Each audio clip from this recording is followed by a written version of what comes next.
Okay, so mutual fund में जो questions है उनका टाइप्स लिखते हुए मोरलेस उन क्वेश्चंस को अपने डिस्कस करके आगे बढ़ेंगे। लिख लिख के सारा नहीं सॉल्व करेंगे। So point number 1, mutual fund में एनएवी कैलकुलेशन। म्यूचुअल फंड में point number 1 NAV calculation. NAV calculation, okay. उसमें लेट्स सी पेज 89 का क्वेश्चन नंबर 69। पेज 89 का question number 69। A mutual fund made an issue of 10 lakh units of 10 each on 1st Jan 2008. So 10 lakh units of 10 each. So 1 crore. No entry load was charged. It made the following investments. तो shares खरीदा 80 लाख का, government security 8 lakh का, listed unlisted debenture 5 lakh का, listed debenture 5 lakh का, total 98 lakh लगा दिया और कुछ खर्चे का बात कर रहा नहीं है। तो 2 lakh cash in hand. During the year dividend of 12 lakh we received on equity shares. इससे कैश बैलेंस 12 लाख ऐड होगा। Interest on all types of debt securities we received as and when due. तो ऊपर में दिख रहा होगा 9% और 5 लाख, 10% और 5 लाख, वो दोनों कैश इन हैंड में क्या होगा, add. At the end of the year equity shares and 10% debentures were quoted at 175% and 90% respectively. तो जो इक्विटी शेयर्स ऊपर आपको दिख रहा है 50,000 एट द रेट ऑफ 100, 160 दाम था, उसका दाम हो गया 175। 50,000 इंटू 175 हो गया। और जो डिवेंचर्स थे ना, लिस्टेड डिवेंचर्स का दाम 90% हो गया, यानी 4.5 lakh. Pay attention, 4.5 lakh. Find out the NAV per unit given the operating expense during the year amounted to 5 lakh. Cash में से क्या होगा, less. Find out the NAV if the mutual fund had distributed a dividend of 0.8 per unit. It is so simple. अपना equity shares का value आ गया 50,000 into 175। 7% government security के बारे में कुछ नहीं बोला तो क्या होगा, 8 लाख। 9% डिवेंचर अनलिस्टेड के बारे में कुछ भी नहीं बोला तो 5 लाख। 10% डिवेंचर के बारे में बोला 90% तो 4.5 लाख। और कैश इन हैंड अपने बीच में निकाल रहे थे ना, 2 लाख प्लस डिविडेंड वगैरह करते हुए प्लस इंटरेस्ट। तो कैश बैलेंस आ गया, ऐड किए, ऐड करके टोटल आया, divide by number of units 10 lakh NAV. फिर एनएवी में से 0.8 लेस, तो NAV after dividend, NAV after dividend. Okay, one of the very clear sums of mutual fund, ठीक है ना।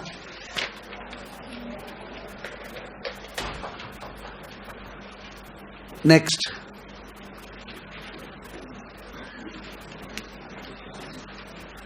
एनएवी का एक इस टाइप का सम भी दे रहे हैं पेज 91 में number 70।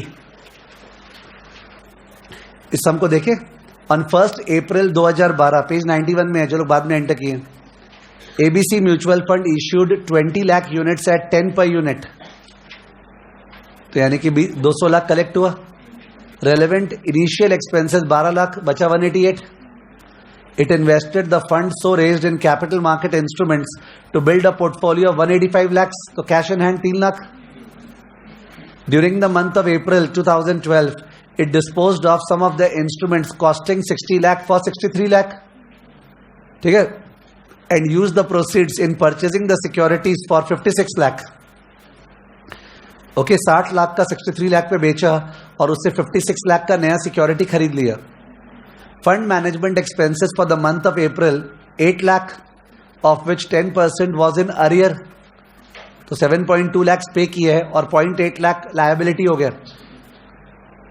In April 2012, the fund earned dividend amounting to 2 lakh and it distributed 80% of the realized earnings. तो realized earnings क्या होता है, dividend plus realized capital gain।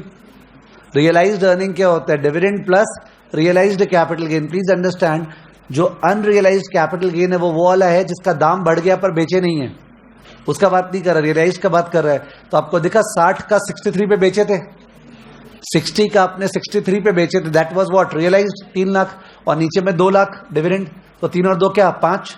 5 का 80% कितना, 4 लाख का डिविडेंड है, 4 लाख का dividend. I hope it's okay.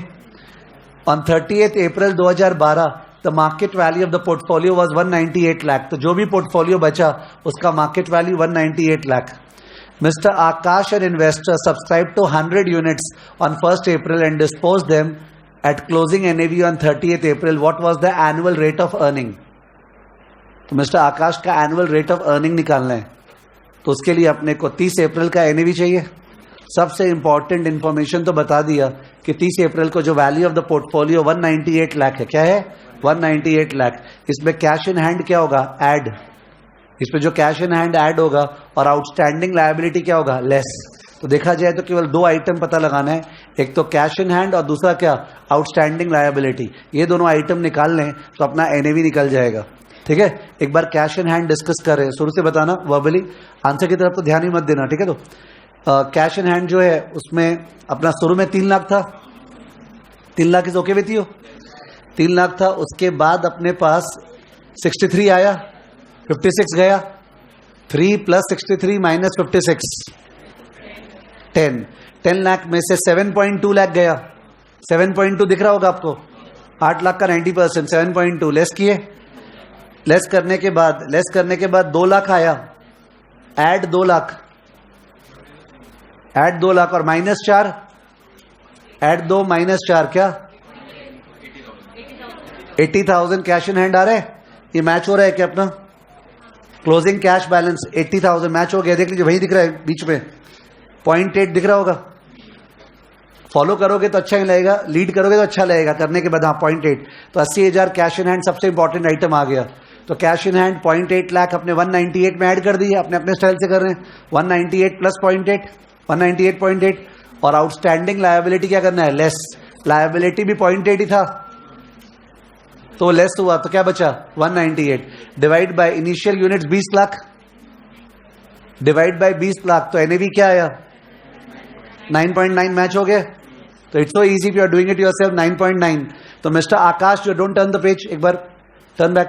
Mister आकाश जो है वो 100 यूनिट्स बाई किया था 1st अप्रैल को. तो 1st अप्रैल तो म्यूचुअल फंड का आईपीओ था, तो बाई किया था फर्स्ट लाइन 10 रुपीज पे. कितने पे? 10 पे. सिंस अपने को मिस्टर आकाश का रिटर्न निकालना है तो 100 यूनिट्स बाई किया था, 500 यूनिट्स बाई किया था. क्या वो काम का है? नहीं ना, परसेंटेज निकालना है. तो क्यों वो बॉदर करे? 10 रुपया पे कोई चीज बाई किए थे, डिविडेंड मिला अपने को. डिविडेंड अपने 4 लाख निकाले थे, याद है? तो 4/20 इज व्हाट? 4/20 लाख यूनिट्स कितना? 0.2. तो मिस्टर आकाश 10 रुपया लगाया था, 0.2 डिविडेंड मिला और उसके अलावा लास्ट में 9.9. तो 0.2 + 9.9 10.1.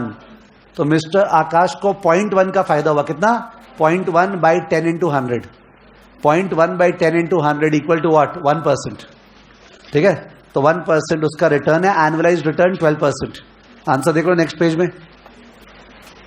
ये तो म्यूचुअल फंड का फॉर्मूला पता ही ना, रिटर्न निकालने का. होल्डिंग पीरियड रिटर्न का फॉर्मूला क्या होता है?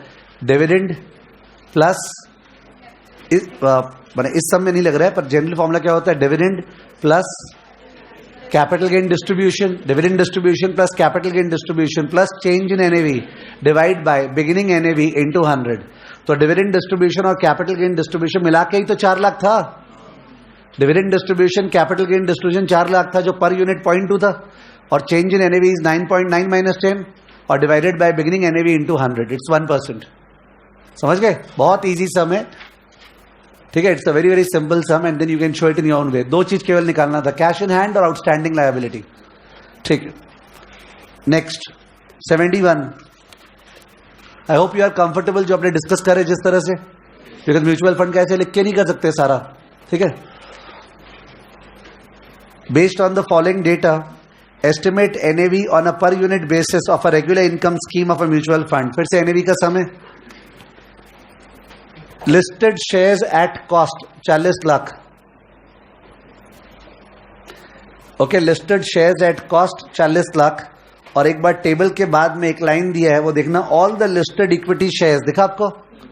All the listed equity shares were purchased at a time when the market was 12,500. On the NAV date the market is 19,975. यानी एज्यूम कर रहे हैं कि अपने मार्केट में लगाए हैं. तो unitary method 40 lakh into 19,975 divide by 12,500. थोड़ा सा कैल्सी को यूज करो. 40 इंटू 19,975 डिवाइड बाई 12,500 क्या 63.92 लैक्स इक्विटी शेयर्स का वैल्यू आ गया।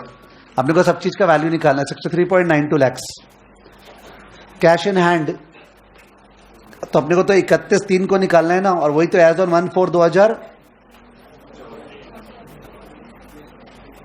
1/4/2014 पता नहीं ऐसे क्यों दिए। आगे बढ़ते एक बार, कैश इन हैंड को स्किप करें।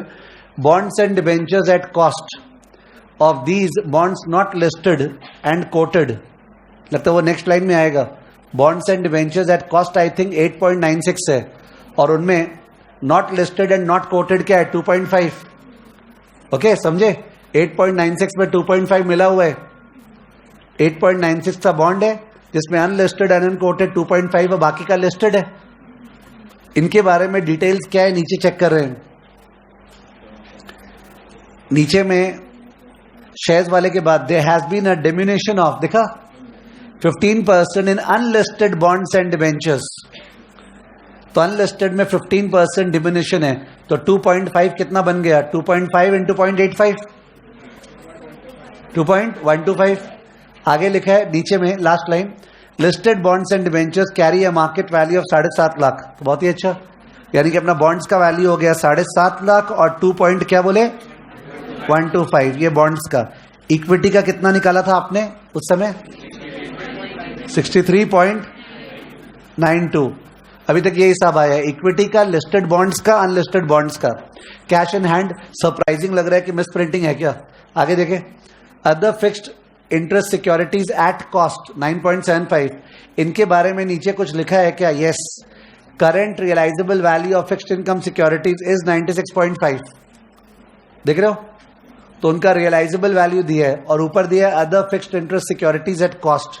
ये वाला आइटम जो है एम्बिगुअस होता है, बिकॉज अगर एट कॉस्ट ले तो 9.75, रियलाइजेबल ले तो 9.75 का 96%, ठीक है। कितना आ रहा है 9.75 का 96%, 9.40। Let's see what they have taken in the answer. Other fixed income securities क्या लिए 9.4087, बट आई डू रिमेंबर जैसे ऐसा सम करीब 10 बार 15 बार रिपीट आ गए, तो उस रिपीट के अंदर 2 वेरिएशंस है। ऐसा और एक सम याद आता है जिसपे सेम सम था पर नीचे लिखा रहता है अलग से, fixed income securities are to be taken at cost. यहां पे ये लाइन मिसिंग है ना, तो ये लोग रियलाइजेबल वैल्यू पे ले लिया। पर ऐसा ही सम तुम देखना अपने बुक में, सेम सम है जिसमें नीचे लिखा रहता है कॉस्ट पे लेना है, तो वो लोग फिर कॉस्ट पे ही लेते हैं। तो 2 वैरायटी हो गया ना, you can not make a mistake. एक ये वाला हो गया, एक वो वैरायटी वाला हो गया। तो this is always a item जिसपे गौर करना है while doing this type of sums. यहां पे ठीक है, अपने निकल गया। आगे तो अपना क्या आया था 9.40875, ठीक है ना, 40875 ये आया अपना other fixed income securities.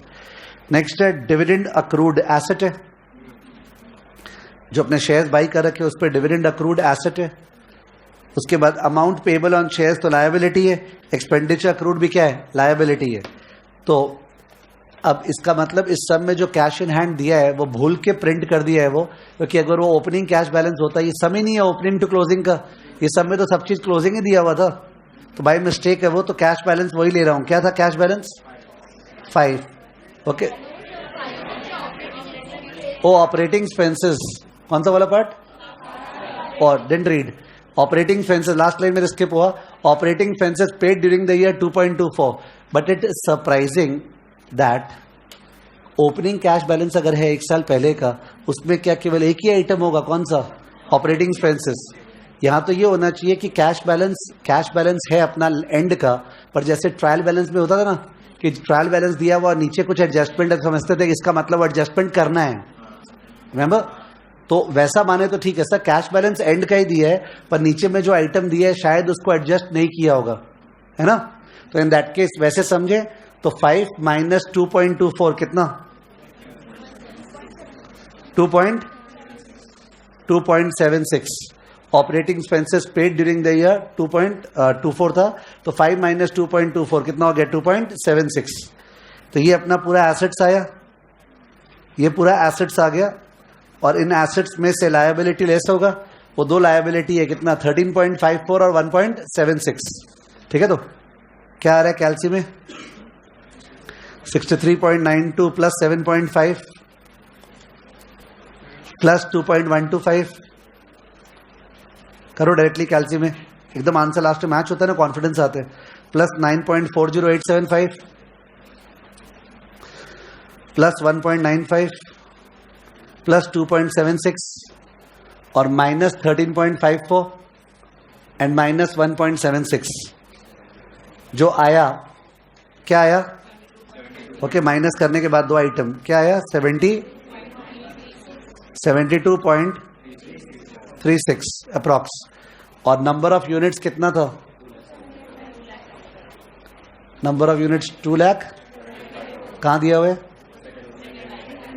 Second line, number of units 2,75,000। तो जाहिर है इसको डिवाइड कर दिए बाय 2.75,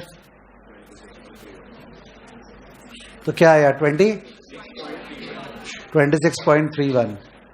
तो 26.3142 आंसर है इनका, ठीक है, 26.3142। तो दो आइटम गौर किए, एक आइटम था अदर फिक्स्ड इनकम सिक्योरिटीज जो कभी कॉस्ट पे लेना है कभी रियलाइजेबल, दूसरा था जो कैश इन हैंड दिया उस पर ऑपरेटिंग एक्सपेंसेस लेस करके जो पे कर दिए, ठीक है ना। ओके, सो एनएवी का बेसिकली ये 3 टाइप का सम होता है और एक बैक कैलकुलेशन का भी होता है। बैक कैलकुलेशन का सम यहां पे है क्या, देख रहा हूं एक बार।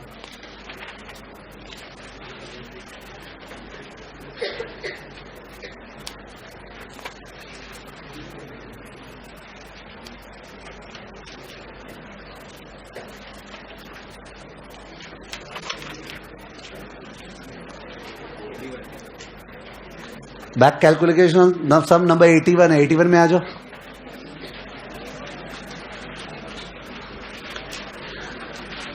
Number some,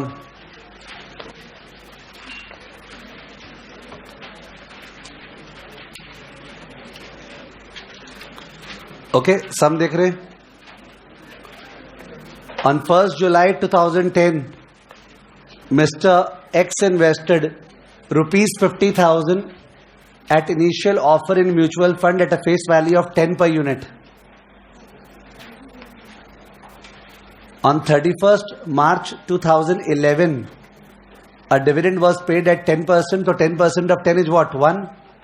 And annualized yield was 120%. जबकि एक साल बीता नहीं है, 1 जुलाई से क्या हुआ है? 31 मार्च, और उसमें एनुअलाइज्ड यील्ड 120% है। इसका मतलब उसका होल्डिंग पीरियड यील्ड 90% हुआ ना। 1 जुलाई से 31 मार्च, हाउ मेनी मंथ्स? 9 मंथ्स। तो 9 मंथ्स का yield is annualised yield into 9/12, what is it? 90%। तो उसका जो 50,000 था वो कितना बन गया? 50,000 इंटू 1.9, 50,000 इंटू 1.9 इज व्हाट? 95,000। उसका 95,000 वैल्यू बन गया 31 मार्च को, 95,000। यहां तक ओके है? आगे ऑन 31 मार्च 2012 और एक साल बाद 20% डिविडेंड यानी ₹2 and capital gain of 0.6 per unit was given. तो dividend distribution ₹2, capital gain distribution 0.6, total distribution 2.6। Mister X redeemed all his 6271.98 units, जबकि शुरू में यूनिट था 50,000 बाई 10, कितना? 5,000। और अब बोल रहे हैं mister X redeemed all his 627.98 units when the annualised yield was 71.5% over the period of holding. Over the period of holding, calculate NAV as on 31st March 2011, 31st March 2012 and 31st March 2013. For calculations, consider a period of 12 months. तो जो last line था सम का 6271.98, उससे समझ में आया कि units बढ़ा कैसे। यूनिट्स तो 5,000 था, अभी जो परचेस किया नहीं है। इसका मतलब कौन सा प्लान है? री इन्वेस्टमेंट प्लान। और री इन्वेस्टमेंट प्लान में वो सब फॉर्मूला नहीं होता है कि dividend distribution plus capital gain distribution, because distribution तो होता ही नहीं है। री इन्वेस्टमेंट प्लान में अगर फॉर्मूला बोले तो होता है ending value minus beginning value by what? Beginning value. तो जो शुरू का 9 मंथ्स था उसमें मैंने पता लगा लिया उसका एंडिंग वैल्यू 90,000 है। कितना है? 90,000 है, 90,000। बट वहां पे डिविडेंड मिला था क्या? डिविडेंड क्या था? 1। सेकेंड लाइन सम का देखें, डिविडेंड वॉज पेड एट 10%, तो 10% तो ₹1 हुआ। 1 इंटू व्हाट? 5,000। 1 इंटू 5,000, 5,000 यूनिट था ना, तो यानी 5,000 तो डिविडेंड था। तो जो मैंने 90,000 निकाला उस पर 5,000 क्या था डिविडेंड, 5,000 क्या था डिविडेंड, वो 5,000 री इन्वेस्ट हुआ होगा। आई ओके? 120% यील्ड था, तो 9 मंथ का यील्ड आया 90%। तो 50,000 पे वो 45,000 कमाया। 45,000 जो कमाया उस पर 5,000 डिविडेंड था, तो एनएवी वाइज कितना कमाया 40,000। ओके, एनएवी वाइज कितना कमाया 40,000। तो मैं फिगर्स पहले गलती बोल दिया था क्या? 50,000 का 90% क्या हुआ? 50,000 का 90% 45। तो 45,000 में से 5,000 डिविडेंड है, तो 40,000 इंक्रीज इन एनएवी है। तो उसका जो एनएवी निकालना है अपने को, पहला वाला एनएवी निकल गया 90,000 divided by 5,000, how much? 90,000 by 5,000 what? 18। We get marks for this. Are you okay with it? Satisfy yourself कि सर 50,000 लगाया था, 90% अर्न किया, तो 45,000, तो टोटल तो 45,000 अर्न किया, पर 5,000 तो डिविडेंड है, तो जाहिर है बाकी का पोर्शन 40 है, तो 50 प्लस 40 इज व्हाट 90। 90,000 उसका वैल्यू है, डिवाइड बाय 5 यूनिट्स कितना 18 रुपीज एनएवी है। उसका मार्क्स मिलेगा अपने को 31 मार्च 2011। और एक्स्ट्रा यूनिट्स क्या मिला? 5,000 जो है वो इन्वेस्ट हो गया at the rate of 18। 5,000 by 18 how much? 277.78। तो टोटल नंबर ऑफ यूनिट्स हो गया 5277.78। ये यूनिट्स हो गया। इस यूनिट्स पे अगर तुम चेक करोगे 2 रुपया करके डिविडेंड मिला है, सॉरी 2.6 था क्या? हाँ, 2 रुपया तो डिविडेंड है, 0.6 कैपिटल गेन डिस्ट्रीब्यूशन है। तो how much distribution should have been there? 5277.78 into 2.6, how much? 10 okay 13722.228 इतना डिविडेंड मिलना चाहिए था, पर ये डिविडेंड क्या हुआ? री इन्वेस्ट। तो ये डिविडेंड जो री इन्वेस्ट हुआ 13722.228 ये री इन्वेस्ट हुआ। सपोज कोई एनएवी है उस दिन, ठीक है, एनएवी पे री इन्वेस्ट हुआ, उससे एक्स्ट्रा यूनिट्स आया। एक्स्ट्रा यूनिट्स क्या है? जो लास्ट में यूनिट्स है ना 62 क्या 71.98, उसमें से लेस, सॉरी -98, उसमें से लेस क्या था 5277.78 यूनिट्स था, वो बन गया 6271 यूनिट्स, यानी एक्स्ट्रा यूनिट्स वही आया है। तो एक्स्ट्रा यूनिट्स कैसे आया? ये जो पैसा है ये लगाया एनएवी पे, तो जाहिर है अपने अगर ये डिफरेंस निकाल के इसको 13722.228 डिवाइड बाय ये कर दे तो एनएवी आ जाएगा ना। कितना आ रहा है? आपको ये डिफरेंस निकाल के डिवाइड करना है, तो एनएवी आ रहा है कितना 13.80। Second answer 13.80। तो एक आंसर आया था 18, एक आंसर आया 13.80। People make mistake in this sum, ठीक है। तो 13.80। उसके बाद लास्ट में वो बोला है पूरे होल्डिंग पीरियड में उसका एनुअलाइज्ड यील्ड 71.5% है।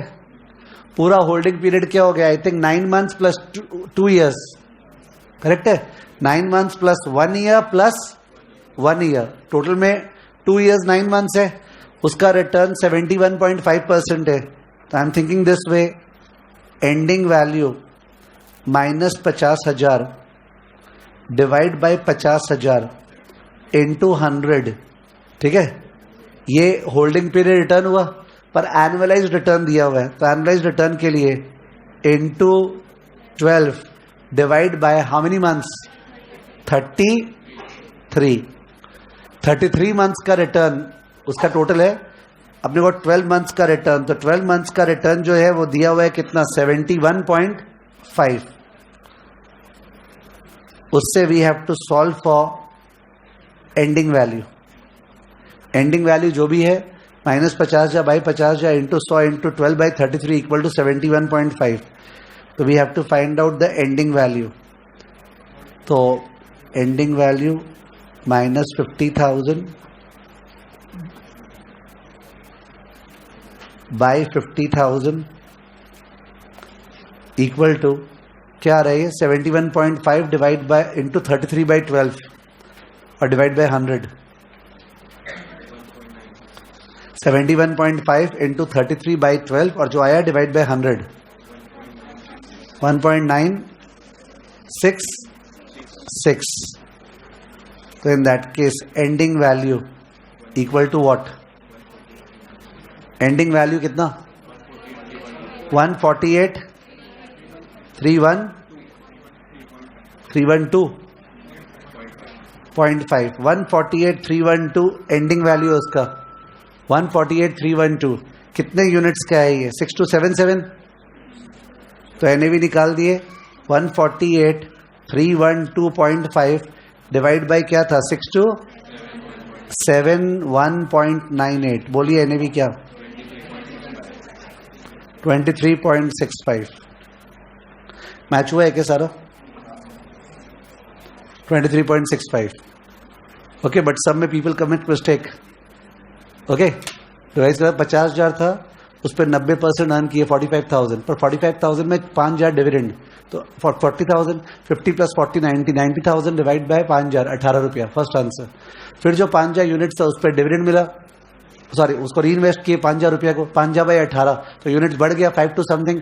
उस पर 2.6 करके डिविडेंड प्लस कैपिटल गेन, तो अमाउंट निकाले, उस अमाउंट को वापस से लगाए तो नंबर ऑफ यूनिट्स बढ़ गया. कितना बढ़ गया? 6271 माइनस 5277. उससे नेक्स्ट वाला इन्हें भी आ गया. और लास्ट पार्ट क्या है? पूरे पीरियड का एनालाइज्ड यील्ड दिया हुआ है. तो ये तो री इन्वेस्टमेंट प्लान चल रहा है. Ending value minus beginning value by beginning value into 100 into 12/31 33 is equal to that, और उससे सॉल्व किए. समझ गए? प्रोसेस अलग अलग हो सकता है सॉल्व करने का, but this is how the answer will be there. This sum is also come multiple times. कोई लिमिट ही नहीं कितने बार एग्जाम में आया हुआ है. ठीक है ना?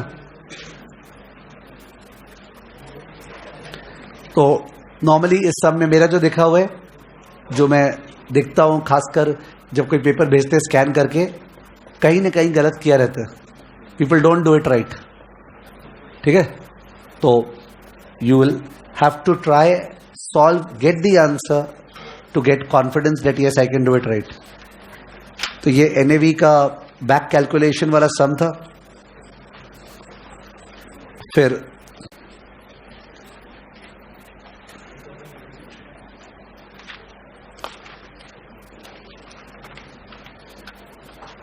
इस सम में आओ. ये सम कितने बार आया हुआ है? पेज नंबर 93 का 72. ये भी एनएवी का ही सम है.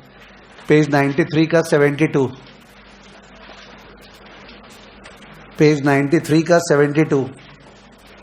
A mutual fund has the following assets under it on the close of business as on company number of shares 1st Feb 2012 2nd Feb 2012.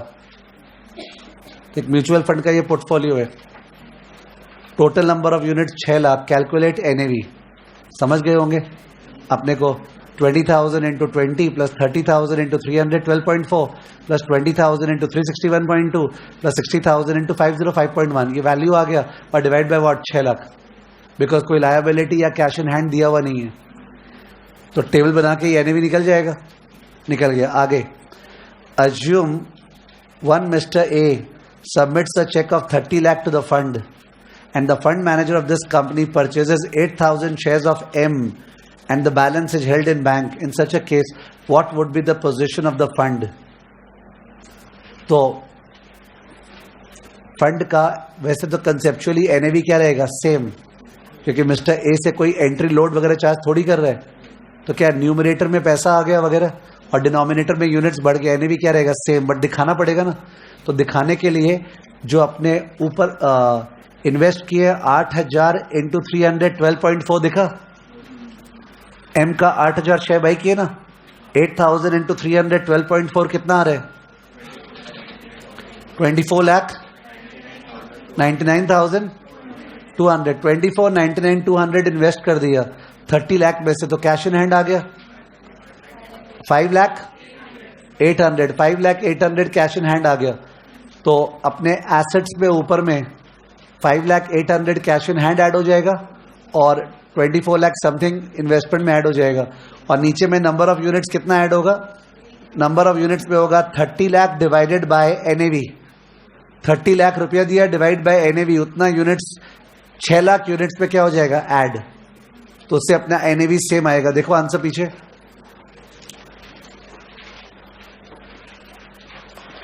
तो 78.84 एनएवी शुरू में आया। वैसे ही किए लोग, टेबल के बिना किए फर्स्ट पार्ट को मल्टीप्लाई करके। उसके बाद सेकंड पार्ट में क्या किए, वो एम का शेयर्स को 30 के बदले 38,000 ले लिया। दिखा आपको, 38,000 शेयर्स लिया है, टोटल आया 5 करोड़ समथिंग। उस पर कैश भी ले लिया है 5,08,000, और उसको डिवाइड कर दिया कितना यूनिट से, 6 लाख प्लस जो एक्स्ट्रा यूनिट्स मिस्टर ए खरीदा। तो एनएवी क्या आएगा सेम। एनएवी निकालना ही भूल गया क्या, जबकि क्वेश्चन ने पूछा क्या था, what would be the position of the fund. Language was ambiguous but still NAV निकाल देना चाहिए था। निकाल दो वहां पे आंसर में। आंसर नंबर 2 में NAV equal to 5030200। Answer number 2 का लास्ट लाइन होगा NAV equal to 5030200 divide by 638,053। 5030200 divide by 638,053 क्या आ रहा है 78.84। ये आंसर नंबर 2 है। ओके 78.84। थर्ड पार्ट पूछा है एनएवी ऑन सेकेंड फेब, वो तो चेंज होगा क्योंकि शेयर्स का दाम क्या हुआ है चेंज। तो नंबर ऑफ शेयर्स वही है जो ही पार्ट 2 में था, और शेयर का प्राइस दिया हुआ फिर से मल्टीप्लाई करेंगे, कैश इन हैंड लेंगे और divide by number of what units. ठीक है, तो नंबर ऑफ शेयर्स देखो दोनों टेबल में सेम है, शेयर प्राइस अलग लिया है, टोटल आया कैश इन हैंड को लेके और divide by number of units. ठीक है, तो that is one more repeated sum that comes in the exam. ये आपको दिख गया 73 अभी रिपीटेड जो पीछे किए थे ना लिस्टेड शेयर्स वगैरह वाला।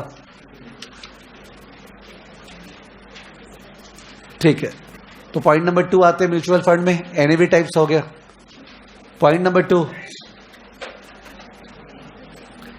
म्यूचुअल फंड में, point number 2 performance appraisal. Point number 2 performance appraisal. Performance appraisal,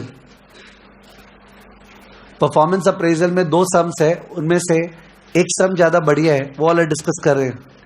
page 98 का 75, पेज 98 का 75, पेज 98 का 75। There are 2 mutual funds D and K, each having closed-ended equity schemes. तो closed-ended equity schemes में number of units बढ़ या गिर नहीं सकते, क्योंकि जिसको भी खरीदना बेचना है वो बाजार में स्टॉक मार्केट में दूसरे इन्वेस्टर से बाई सेल करते हैं। तो फंड का यूनिट्स क्या रहता है सेम, और ओपन एंडेड में तो रोज रोज यूनिट्स चेंज होता रहता है, बिकॉज फंड रोज एक्स्ट्रा यूनिट्स इशू कर रहा है और रीपर्चेस कर रहा है। ठीक है, तो NAV as on 31/12/2014 of the equity shares of D is 70.71, consisting 99% equity and remaining cash balance, and that of K mutual fund 62.5, consisting 96% equity and the balance in cash. दोनों फंड का NAV बता दिया और उसका portfolio वाला part और cash वाला part. Following is the other information. Sharpe ratio, Treynor ratio, SD। किस रेशियो का डिनोमिनेटर SD है? Sharpe ratio is excess return by SD। तो अगर शार्प रेशियो को अपने SD से क्रॉस मल्टीप्लाई कर दे तो एक्सेस रिटर्न आ गया ना। तो फंड D का excess return is 2 into 11.25, 2 into 11.25 कितना। And I don't like this कि स्टूडेंट जो है अगर ऐसे लिखता है RP माइनस RF और divide by sigma P equal to what 2, तब उसको समझ में आता है कि RP minus RF is equal to what 2 into sigma P। This is bad way of thinking ना, आपके मन में आ जाना चाहिए excess return by SD is 2, तो जाहिर एक्सेस रिटर्न इज 2 into 11.25 कितना आया 22.5। तो 22.5 एक्सेस रिटर्न है, और जो ट्रेनर है उसका फॉर्मूला क्या है ट्रेनर का, excess return by beta, excess return by beta. तो अगर इसको बीटा से डिवाइड कर, सॉरी ट्रेनर रेशियो दिया हुआ है ना, तो this divide by beta is equal to what 15। Excess return divide by beta equal to 15, तो इससे बीटा आ गया 22.5 by 15 क्या 1.5। मैं के म्यूचुअल फंड का नहीं कर रहा हूं, ठीक है, केवल डी म्यूचुअल फंड कर रहा हूं। तो बीटा 1.5 आया। बीटा क्या आया? 1.5। There is no change in portfolio during the next month and average cost, annual average cost is 3 per unit, जबकि मंथ का बात कर रहा था। There is no change in the portfolio during the next month and the annual cost is 3 per unit। तो monthly cost क्या हो गया? 3/12। मंथ का कॉस्ट 3/12 कितना? 0.25 for the schemes of both the fund. If share market goes down by 5% within a month, calculate expected NAV after the month for the schemes of both the fund. Okay? एक महीने बाद NAV निकालना है। तो in that case, fund D का NAV क्या था? NAV तो ऊपर दिया हुआ था ना, 70.71। 70.71 ये NAV था। इसका 2 पार्ट था, एक था पोर्टफोलियो वाला पार्ट और एक था इक्विटी वाला पार्ट और कैश। 99% equity, 1% cash. बोलो कितना? 70.71 का 99% 70.0029 और 1% आ गया 0.7071। ये एनएवी वाला कंपोनेंट है। अब जाहिर है बीटा इसका है, बीटा तो कैश का होता नहीं है। बीटा कितना आया था अपना? 1.5। तो मार्केट 10% गिरा क्या? 5%। मार्केट 5% गिरा तो ये कितना गिरेगा? 5 into 1.5 कितना?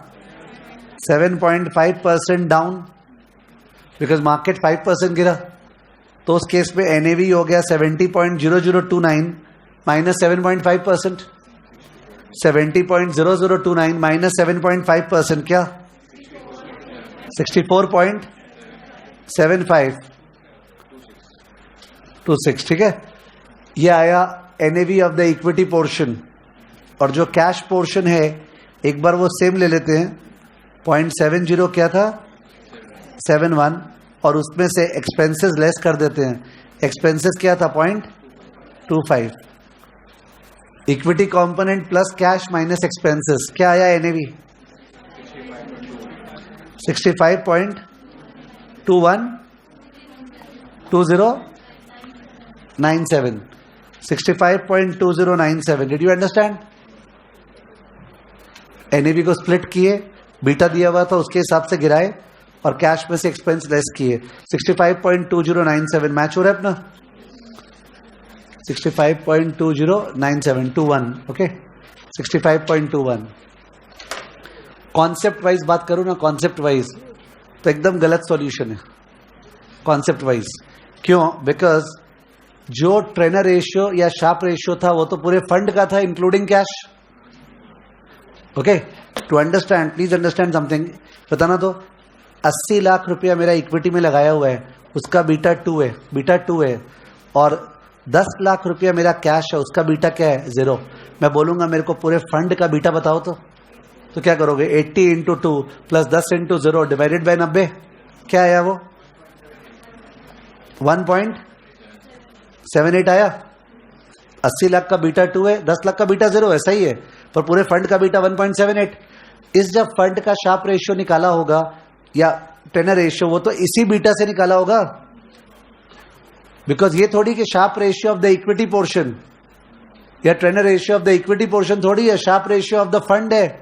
तो लॉजिकली स्पीकिंग जो बीटा दिया हुआ था वो इंक्लूडिंग कैश का बीटा है।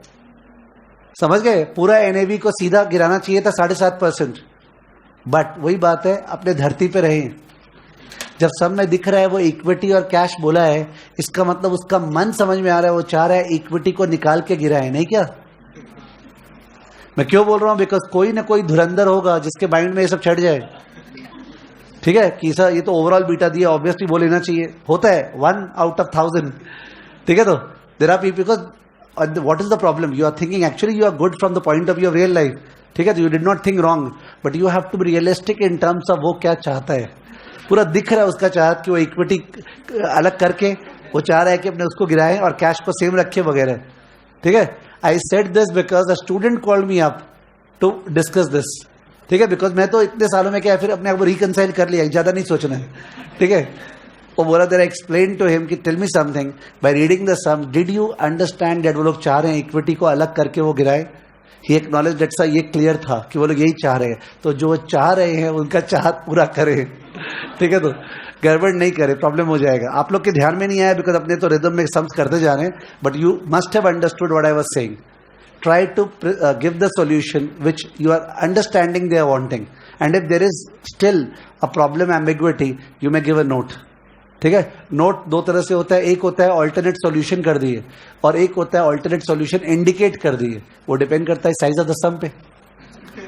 अरे D1 और D0 वाले में तो कर ही देते हैं कि D1 बाई RE मैंने इसी करना था तो उसको D1 दूसरा मान लो, ठीक है, और बड़ा सम है तो इंडिकेट कर दो कि भाई हमने इसको D1 माना है, ठीक है।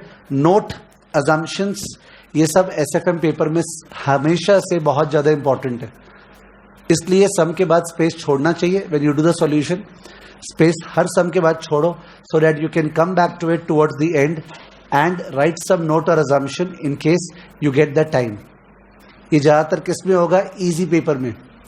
जो इजी और वेरी इजी था ना, ये मीडियोकर, उसमें जरूर होगा कि आपका पेपर पहले खत्म हो जाएगा, ठीक है, तो नीचे आने के बजाय ऊपर ही 3 घंटा पूरा लगाएं, ठीक है, आपको इम्प्रूव करने का स्कोप जरूर मिलेगा। बहुत पहले का टाइम का बात है, there was a student, okay, and जिस टर्म में वो उदित कसेरा का 100/100 आया था, तो we had called for a felicitation ceremony at that time. तो उसमें बहुत सारे स्टूडेंट आए थे, तो एक student he wanted to say something, तो he said sir I have got 82 marks, last term I got 27 marks. I don't think मैंने कुछ बढ़िया किया था इस बार, पर एक चीज जरूर किया था, मैंने चाप चाप के लिखा था हर सब के एंड में, ठीक है। तो जैसे G equal to B into R है ना, G equal to B into R, तो R जो ROE होता है वो ROE में डूपॉन्ट एनालिसिस लिख के आ रहे हैं। याद आ रहा है कभी डूपॉन्ट किए थे IPCC FM में? ROE is PAT by sales into sales by asset, asset by net worth. बहुत ही वियर्ड है, बट डजंट मैटर, मतलब अब टाइम ही है उसके पास, तो अगला क्या करेगा सारा ज्ञान वहां पे लिख के आए। 3 घंटे के पहले बाहर आना तो बहुत ही खराब बात है। किसको होशियारी दिखा रहे हो तुम? कोई सेंस नहीं है ना। There is no sense in trying to show off और व्हाटएवर इट इज, ठीक है।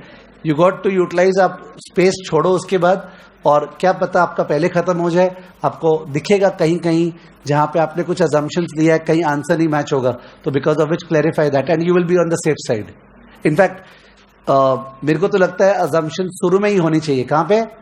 मैंने सम के स्टार्टिंग में मन करता है छोड़ने का, बिकॉज शुरू में उसको दिख जाए ना, नहीं तो बाद में मन बिठा लिया काटने का, फिर सुधरेगा नहीं।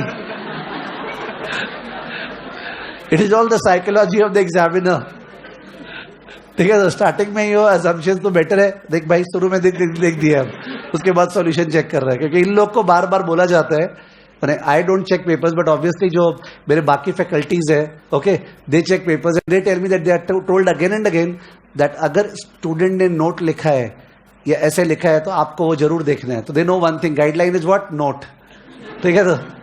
तो that's very important. Otherwise what is the presentation in this paper? There is no presentation.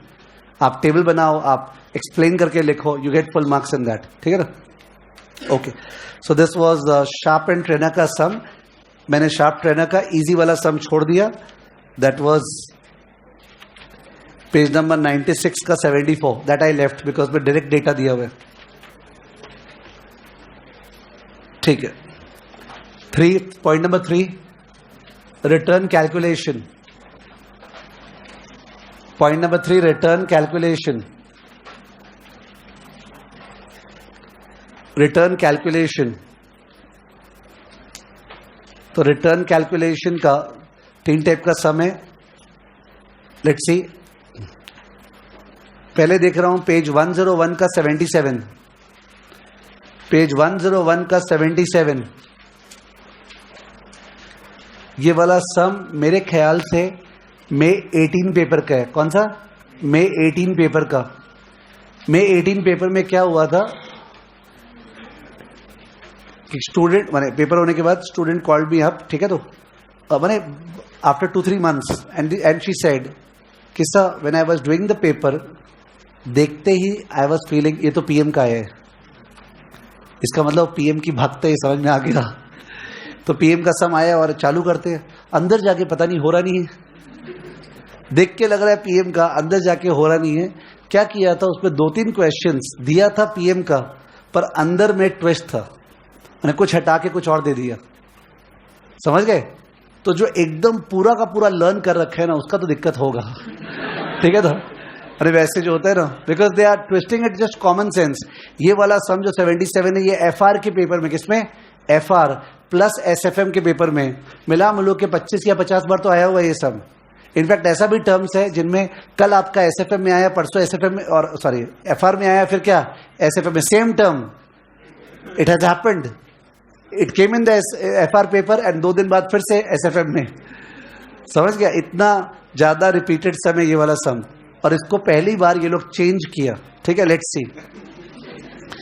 Mr. Y has invested in 3 mutual funds as per the following details. अपने केवल X पे ध्यान देते हैं। जब डेटा ज्यादा हो तो पहले एक बार नीचे में रीड कर लेना चाहिए पूछा क्या है। Mr. Y has misplaced the documents of his investment. ये भी केयरलेस का भाई। Help him होगा, help him in finding the date of his original investment after ascertaining the following. Okay, help him in finding the date of his original investment. कब पैसा लगाया था? After finding out the following. Number 1, number of units in each scheme. Total NPV, ये कहां से पैदा हुआ? NPV बोल दिया। Okay, ये तो म्यूचुअल फंड चल रहा है, शायद NAV बोलना चाह रहा हो, भूल चूक माफ। Total yield and number of days investment held, number of days investment held, ठीक है? खत्म हो गया कि और कुछ है? खत्म, ठीक है। अपने पहले अपना ब्रेन लगा लेते हैं, then we'll see what they have done. Mister X जो है 2 लाख लगाया था, आप क्वेश्चन पे ध्यान देना please. NAV at the time of purchase was 10.3, dividend received up to 31 March 2018 6000, NAV on 31st March 2018 10.25, effective yield per annum as on 31st March 2018 9.66। आपको पता होगा म्यूचुअल फंड ये सब चैप्टर में जो रिटेल इन्वेस्टर्स के लिए है, इन सब चैप्टर्स में इफेक्टिव का मतलब टाइम वैल्यू और मनी वाला इफेक्टिव नहीं है।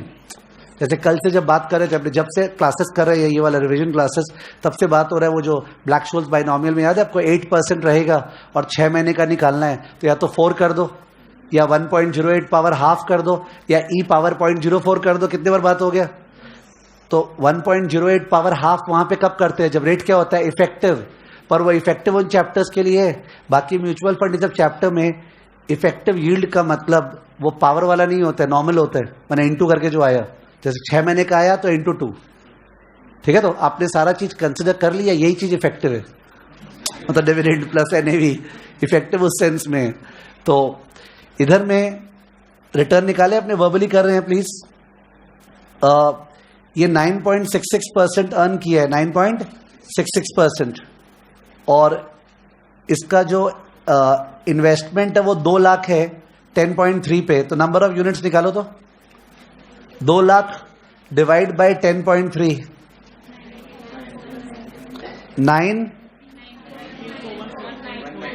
19417.48। म्यूचुअल फंड का यूनिट्स तो फ्रैक्शनल अलाउड है ना, कभी राउंड अप नहीं करना चाहिए। तो सर 19417.48, तो नंबर 1 का आंसर आ गया। नंबर ऑफ यूनिट्स पूछा था ना, मार्क्स दे रहा है उसका, वो नंबर ऑफ यूनिट्स 19417.48। उस केस में अपना निकल गया dividend per unit 6000 divide by this, बोलिए, बिकॉज 6000 डिविडेंड मिला, 6000 डिवाइड बाय दिस क्या? 0.309, 0.309 डिविडेंड पर यूनिट है। अब एक बार वर्बली बात करते हैं, 10 रुपया 30 पैसा पे खरीदे, 10 रुपया 25 पैसा दाम हो गया, तो 5 पैसे का लॉस। उसके अलावा 0.309 का डिविडेंड, तो अपना जो रिटर्न है वो तो आना चाहिए था 0.309 dividend plus change in NAV, यानी 10.25 माइनस 10.3 डिवाइडेड बाय 10.3।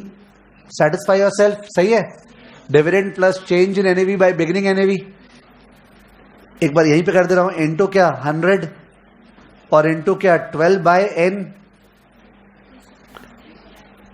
डेज में लेना है, लिखा है लास्ट में डेज में लेना है, तो लेना into 365 by what n equal to क्या रिटर्न 9.66।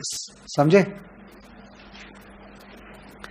मैंने लगाया dividend plus change in NAV divide by beginning NAV the whole into 100 into 365 by n equal to 9.66। Solve for what n, n निकालना है। ओके एन निकालना है। Solve कर लेते, पहले बताओ ये वाला पार्ट क्या आ रहा है, 0.309 माइनस 0.05 यानी 0.259, 0.259 डिवाइड बाय 10.3 इंटू 100, क्या ये वाला पार्ट प्लीज बताओ। 0.259 ये बोल रहे हो आप लोग क्या ये 2.51 आ रहा है, 2.51 into 365 by n equal to 9.66। So n निकल जाएगा 2.51 इंटू 365 डिवाइड बाय 9.66, क्या इसको राउंड ऑफ कर देते हैं, कितना डेज 95 डेज। तो 95 डेज का इन्वेस्टमेंट है, 95 डेज का इन्वेस्टमेंट। इसके पहले जब सम आया हुआ था तो हमेशा डेट ऑफ इन्वेस्टमेंट दिया हुआ था, तो स्टूडेंट को रिटर्न निकालने बोलता था dividend plus change in NAV by initial NAV into 100 into 365 by n. इसके पहले जब सम आया था, और यहां पे जो सम आया उस पर रिटर्न दे दिया और बोला तुम होल्डिंग पीरियड निकालो। That's how they changed it. समझ गए? तो 95 डेज है। पूछा क्या क्या था, number 1 number of units in each scheme, वो तो निकाल लिए। Number 4 number of days investment held, वो भी निकाल लिए। नंबर 2 और नंबर 3 जो है उस पर गड़बड़ी है। 2 में बोल रहा है टोटल एनपीवी, शायद टोटल एनएवी बोल रहा है, बट इश्यू ये टोटल क्या बोल रहा है, और एनएवी तो पता ही है, तो शायद NAV into number of units बोल रहे हैं। मैं वैसे ही बात कर रहा हूं जैसे आप लोग भी एग्जाम में सोचते, because it's natural to think ना कि फर्स्ट वाला आंसर आ गया, लास्ट वाला आंसर आ गया, sir total NPV, miss printing हो गया होगा, एनएवी है, पर एनएवी तो दिया हुआ है एक्स और वाई का, तो टोटल एनएवी या तो ये बोल रहा होगा कि लगता है मिस्टर वाई का टोटल एनएवी बोल रहा है, पर हर स्कीम में कैसे निकलेगा वो? ओके, तो कांट गेस एग्जैक्टली क्या है। ठीक है, लेट्स सी ये लोग एनएवी में क्या निकाले हैं। नंबर ऑफ यूनिट्स निकाल दिए, उसके बाद एनएवी में मल्टीप्लाई कर दिए केवल। Number of units into what NAV, कौन सा एनएवी? Ending NAV. तो टोटल एनएवी उस सेंस में है, they could have written net assets, क्या नेट एसेट्स या वैल्यू ऑफ द होल्डिंग है, वैल्यू ऑफ द होल्डिंग, ये वैल्यू ऑफ द होल्डिंग है। टोटल एनएवी क्या है? वैल्यू ऑफ द होल्डिंग, माने number of units into NAV, number of units into NAV. और अब ये टोटल यील्ड क्या आ गया, let's see. Oh total yield माने अमाउंट में क्या कर रहा है, यील्ड का मतलब परसेंटेज होता है, तो टोटल यील्ड लिख देता है इंस्टेड कि यील्ड इन रूपी टर्म्स, यील्ड इन रूपी टर्म्स। टोटल यील्ड का मतलब यील्ड इन रूपी टर्म्स, ये रुपया में क्या कमाया। तो यहां देखो अपने जो निकाले थे कि सर वो यही तो अर्न किया है, न्यूमरेटर में देखो ये वाला पार्ट, वो ये अर्न किया है ना, ये सही है। इसको मल्टीप्लाई कर दे नंबर ऑफ यूनिट से, कर एक बार अपने 0.309 plus 10.25 minus 10.3, the whole multiplied by क्या था 1947417.48। ये जो 0.309 plus 10.25 minus 10.3 the whole into 19417.48 5029। समझे? तो the language use by them is not correct, we are just trying to infer. Total NAV का मतलब था value of the units held, और टोटल यील्ड का मतलब है रूपी टर्म्स में कितना कमाया, रूपी टर्म्स में। समझ गए? तब तो मिस्टर वाई और म्यूचुअल फंड वाई और म्यूचुअल फंड जेड का ओके बात है, सेम तरीके से होगा, तो that's how it will be done. ठीक है? तो number 77, number 76 is the easiest sum, will do it swiftly, एकदम थ्रू करेंगे। 76, a mutual fund having 300 units has shown its NAV आपको 77 को इंपॉर्टेंट मार्क कर लेना चाहिए। ओके 77 को, क्योंकि इतना मेहनत से वो सम को ट्विस्ट करके निकाला, वो मेहनत को तो बार बार दिखाएगा ना। ठीक है ना। 76, a mutual fund having 300 units has shown its NAV of 8.75 and 9.45 at the beginning and at the end of the year respectively. Beginning NAV, ending NAV दिया हुआ है। Mutual fund has given two options to people. Number 1, pay 0.75 per unit as dividend and 0.6 per unit as capital gain. ये हो गया पे out plan. क्या plan? पे out plan. भाई अपना डिविडेंड और कैपिटल गेन ले लो। और these distributions are to be reinvested at an average NAV of 9.6, 8.65. ये क्या हो गया? Reinvestment plan. What difference it would make in terms of the return available and which option is preferable? ठीक है, तो answer की तरफ ध्यान नहीं जाए अपने कर रहे मन से।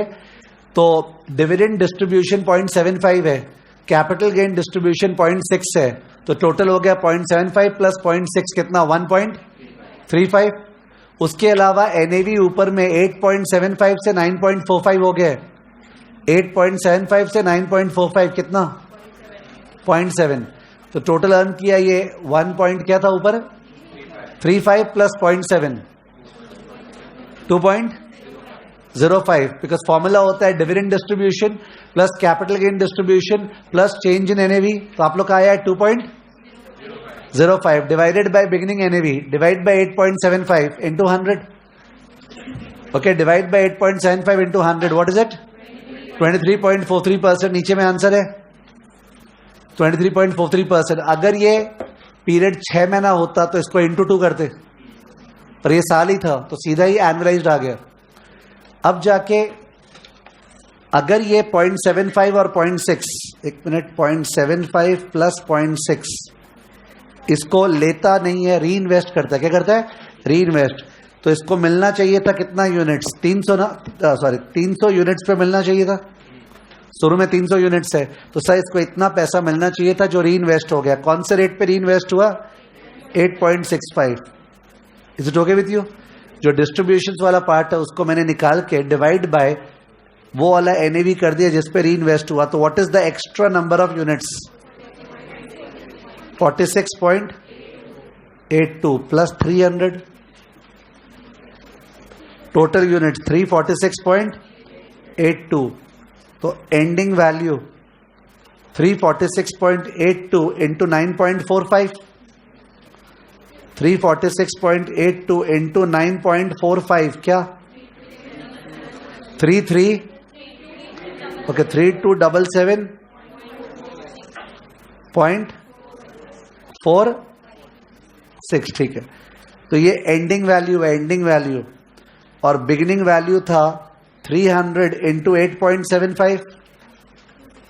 300 इंटू 8.75 इज व्हाट? 2625। आ गया एंडिंग वैल्यू, बिगिनिंग वैल्यू। आपको पता है री इन्वेस्टमेंट प्लान का फॉर्मूला है ending value minus beginning value by beginning value into 100।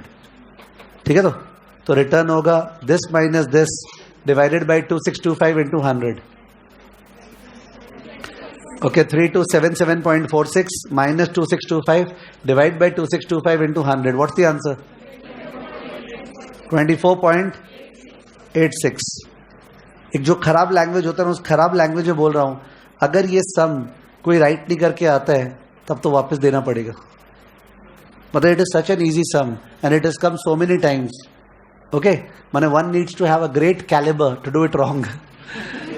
समझ गए? You can't, you have to be very very okay with it कि कुछ है ही नहीं यार, टाइम वेस्ट हो रहा है यहाँ पे तो ये सम कराने से। वैसा वाला फील होना चाहिए बिकॉज इतने बार आया हुआ है ये सब। ठीक है ना? ओके, तो रिटर्न कैलकुलेशंस का ये सम हुआ। Last point, point number 4, different types of plan. Different types of plan, different types of plan. आप लोगों में किसी ने financial service capital market elective paper लिया था क्या, या लिया है क्या? हाँ, आपने लिया, आपने लिया है। उसमें मेरे को लगता है ये वाला सम आएगा, समझे ना? 79। क्यों? बिकॉज वो मेरे को प्रवृत्ति समझ में आ रहा है इंस्टीट्यूट का कि 30 नंबर का केस स्टडी कैसे दे, बन नहीं पा रहे बेचारों से। तो बन नहीं पा रहा तो दे विल डू व्हाट, हाँ यार यहाँ तो 15 नंबर निकला ना। And I can really see it happening. Which term I don't know. This sum will come as a part of the case study in FSCM. तो SFM में आता है तो 6 नंबर 8 नंबर का होता है, वहां आएगा तो 20 नंबर का होगा। That's the arbitrage. Okay. General speaking, see what happens is that अपना तो तरीका है लिखा के कराने का ना। तो फॉर एग्जाम्पल जो RM FSCM भी जो मैं इलेक्टिव कराता हूँ उसमें I have dictated my notes, ठीक है। उससे क्या होता है, स्टूडेंट अगर वो 50-60 पेज का नोट्स है उसको पढ़ा, सब्जेक्ट हो गया। बिकॉज ऐसे भी तो सब्जेक्ट क्या है, ओपन बुक है ना, तो आपको बहुत ज़्यादा क्यों लर्न करना है। पर 50-60 पेज से क्या है, ओके सारा chapters are over. And then उसके बाद केवल केस स्टडी देखता है और मैपिंग शीट बनाया हुआ है जिससे वो मल्टीपल चॉइस वो फाइंड आउट कर सकता है and he takes it that way, ठीक है। तो it's easy process the way it happens. आप लोग जो बाकी सब्जेक्ट्स कर रहे हो, इंटरनेशनल टैक्स वगैरह, उनमें भी वो मैपिंग शीट वगैरह जरूर बना लो, so that you are easily able to go to the page जहां पे पूछा है question. Mapping sheets and all are very necessary, कि कहाँ मिलेगा ढूंढने से। वो क्रिकेट थोड़ी खेलेंगे वहां पे, ठीक है ना। तो ये जो सम है, sun moon mutual fund sponsored open ended equity oriented scheme, I mean page number 104 का 79। Chanakya opportunity fund, there were 3 plans: dividend reinvestment plan, bonus plan, growth plan. At the time of the IPO on 1st April, Mr. Anand, Mr. Bachchan and Mrs. Charu, 3 investors invested 1 lakh each and chose B, C and A respectively. तो ये plan का पूरा दिया हुआ है कि NAV कब कब क्या हुआ, डिविडेंड क्या डिक्लेयर हुआ, बोनस क्या हुआ। इंस्टीट्यूट ने बाद में जब ये सम्स डालना चालू किया, जैसे आपके पेपर में जब आएगा अगर ये सम, तो क्या होगा, इस 3 प्लान में से कितना प्लान आएगा, 2, बिकॉज SFM में मार्क्स का कंस्ट्रेंट रहेगा, they will go only 2 plans, ठीक है। तो टू इंश्योर दैट वो मार्क्स उनको कम देना पड़े, तो बाद में जो सम्स आया था उनमें 2-2 प्लान था। तो ये फंड का पूरा NAV दिया हुआ है। लास्ट वाला प्लान जो था प्लान C, वो ग्रोथ प्लान था, उसका NAV लास्ट में देखो कहां पहुंच गया है, 82.07। जबकि जो प्लान B था वो बोनस प्लान था, उस पर इतना यूनिट्स बीच में दे दिया कि उसका NAV बहुत कम है 22.98, पर आपका यूनिट्स बढ़ गया होगा। और dividend plan sort of mediocre plan है, उस पर डिविडेंड से री इन्वेस्ट होके आपको यूनिट्स मिला होगा, बट उतना नहीं मिला जितना बोनस में है, therefore NAV is mediocre 53.75। On 31st July 2009, all 3 investors redeemed all the balance units. Calculate annual rate of return to each of the investors. Consider long-term capital gain exempt, short-term capital gain 10%, securities transaction tax 0.2%, only on the sale or redemption. Ignore education cess. ठीक है। इसके बाद जो sums आया था उनमें institute ने वो भी दिया था, क्या बोलते हैं हम, टैक्स के ऊपर क्या लगाते हैं अपने, हाँ वो सेस दिया था, एजुकेशन सेस दिया था, ठीक है। तो वो भी इंक्लूड करना पड़ता है। तो अब ये जो सम है इसको सॉल्व करने में सबसे इजी होता है प्लान C, क्योंकि प्लान C में बीच में कुछ हुआ ही नहीं। अपने लगाए थे 1 लाख, लगाए थे 1 लाख मतलब 10,000 यूनिट्स ना, और लास्ट में वो बन गया 10,000 इंटू 82.07, सही है। 10,000 लगाए थे और बन गया 10,000 इंटू 82.07, कितना बन गया, 8,20,700। पर 8,20,700 पे STT लगेगा, क्या लगेगा, STT तो 0.2% लेस, 0.2% लेस, तो 8,20,700 का 99.8% वॉट,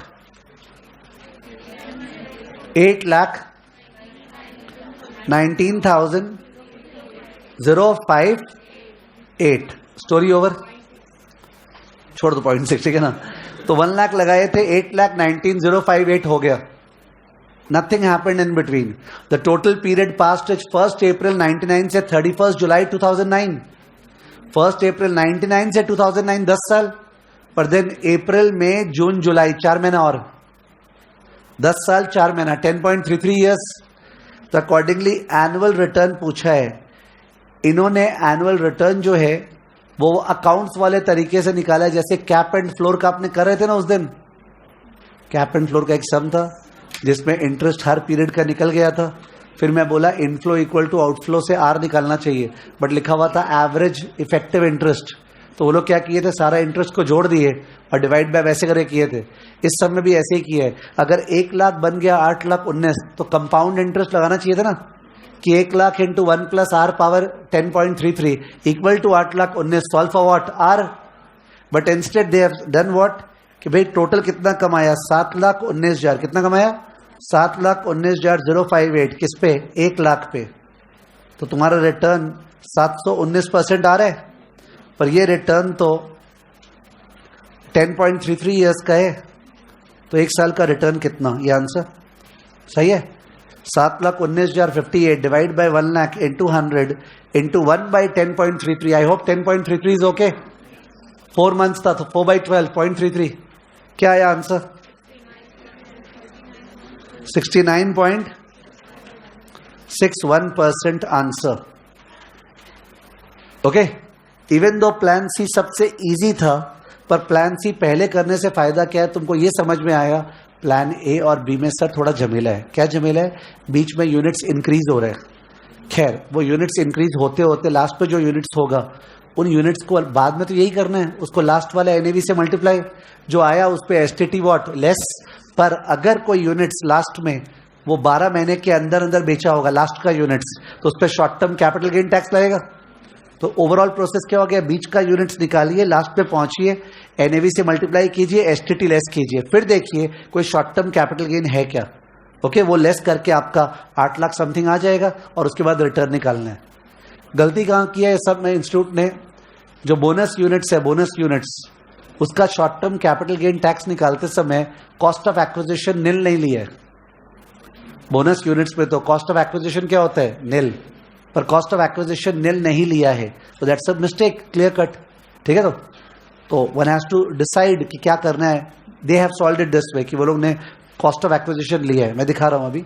और उसके अलावा एसटीटी का रूल होता है कि अगर अपने जैसे 82.07 था क्या, यहाँ पे 82.07 था इस प्लान में, इस पे तो खैर शॉर्ट टर्म कैपिटल गेन था ही नहीं, बट अगर इसमें गेन निकालते suppose long term capital gain, तो वो 82.07 माइनस 10 मान 82.07 से जो एसटीटी लेस हुए ना उसका डिडक्शन नहीं मिलता है।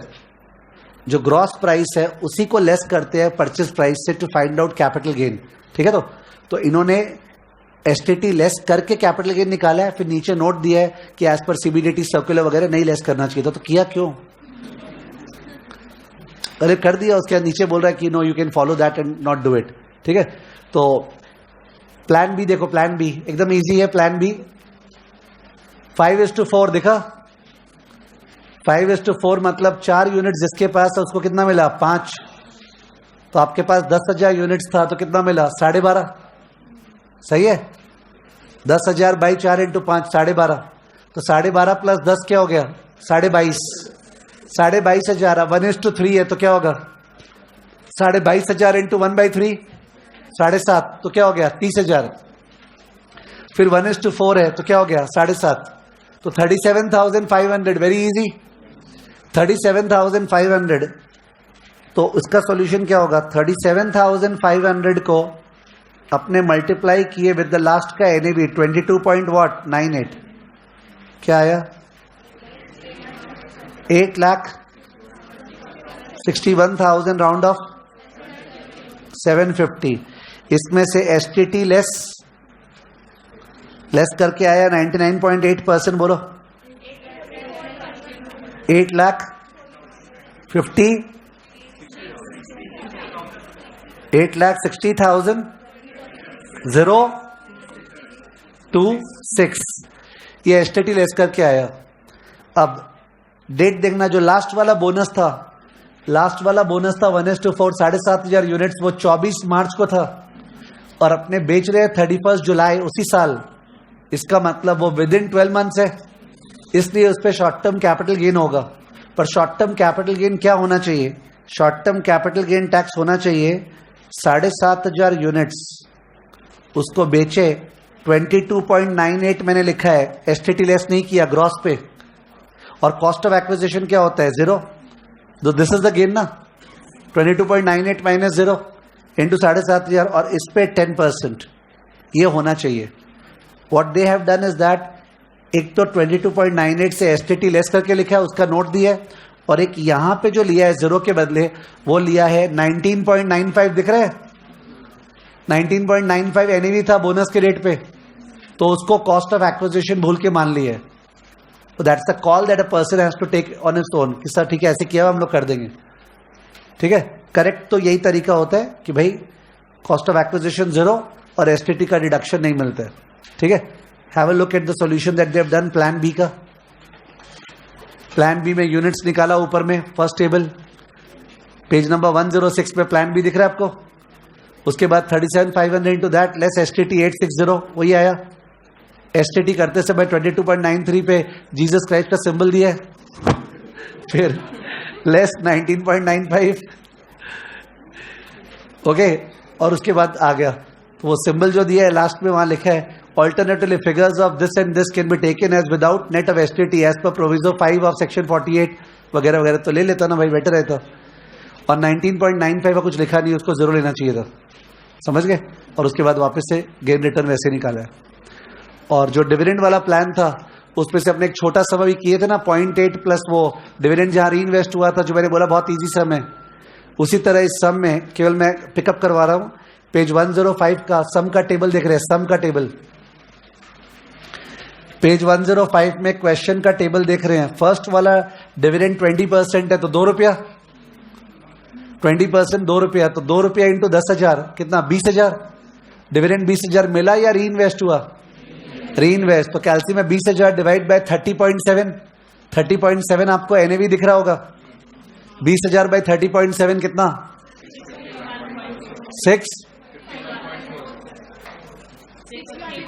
651 पॉइंट समथिंग, उतना यूनिट्स मिला.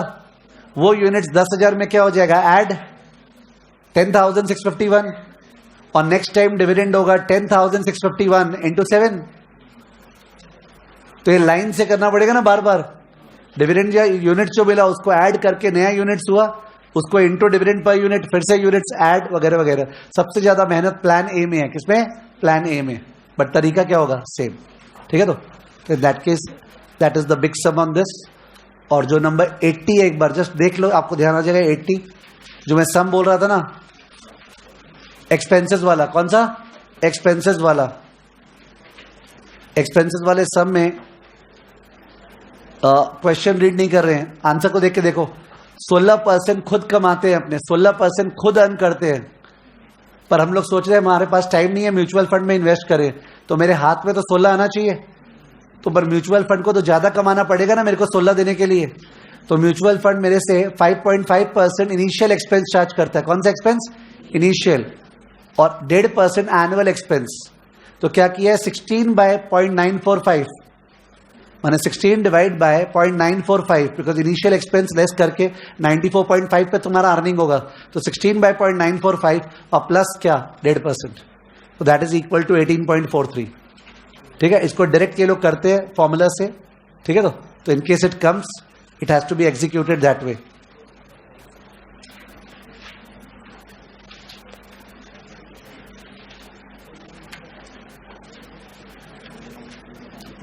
ठीक है, तो we can leave mutual fund over here. मोरलेस लास्ट का सम केवल लोड को एडजस्ट करने का सम है. म्यूचुअल फंड अपना हो गया. अपने जो समय बचा है उसमें वो जो फॉरेक्स वाला सम है ना, कल जो बोल रहा था मैं, ये एक्सपोजर, कौन सा, एक्सपोजर इलास्टिसिटी वाला, वो कर लेते हैं. ठीक है, तो बिकॉज बहुत जन बोले भी थे, तो एक्सपोजर वाला सम करे, इलास्टिसिटी वाला, जो मेरे को इंपॉर्टेंट लग रहा है. म्यूचुअल फंड हो गया, मैं एक्सपोजर वाले सम में जा रहा हूं, इलास्टिसिटी वाला फॉरेक्स के अंदर. एक बार ही वो सम आया हुआ है. इफ इट कम्स अगेन, उसका सेकेंड पार्ट में डिफिकल्टी है. Page 35 number 32.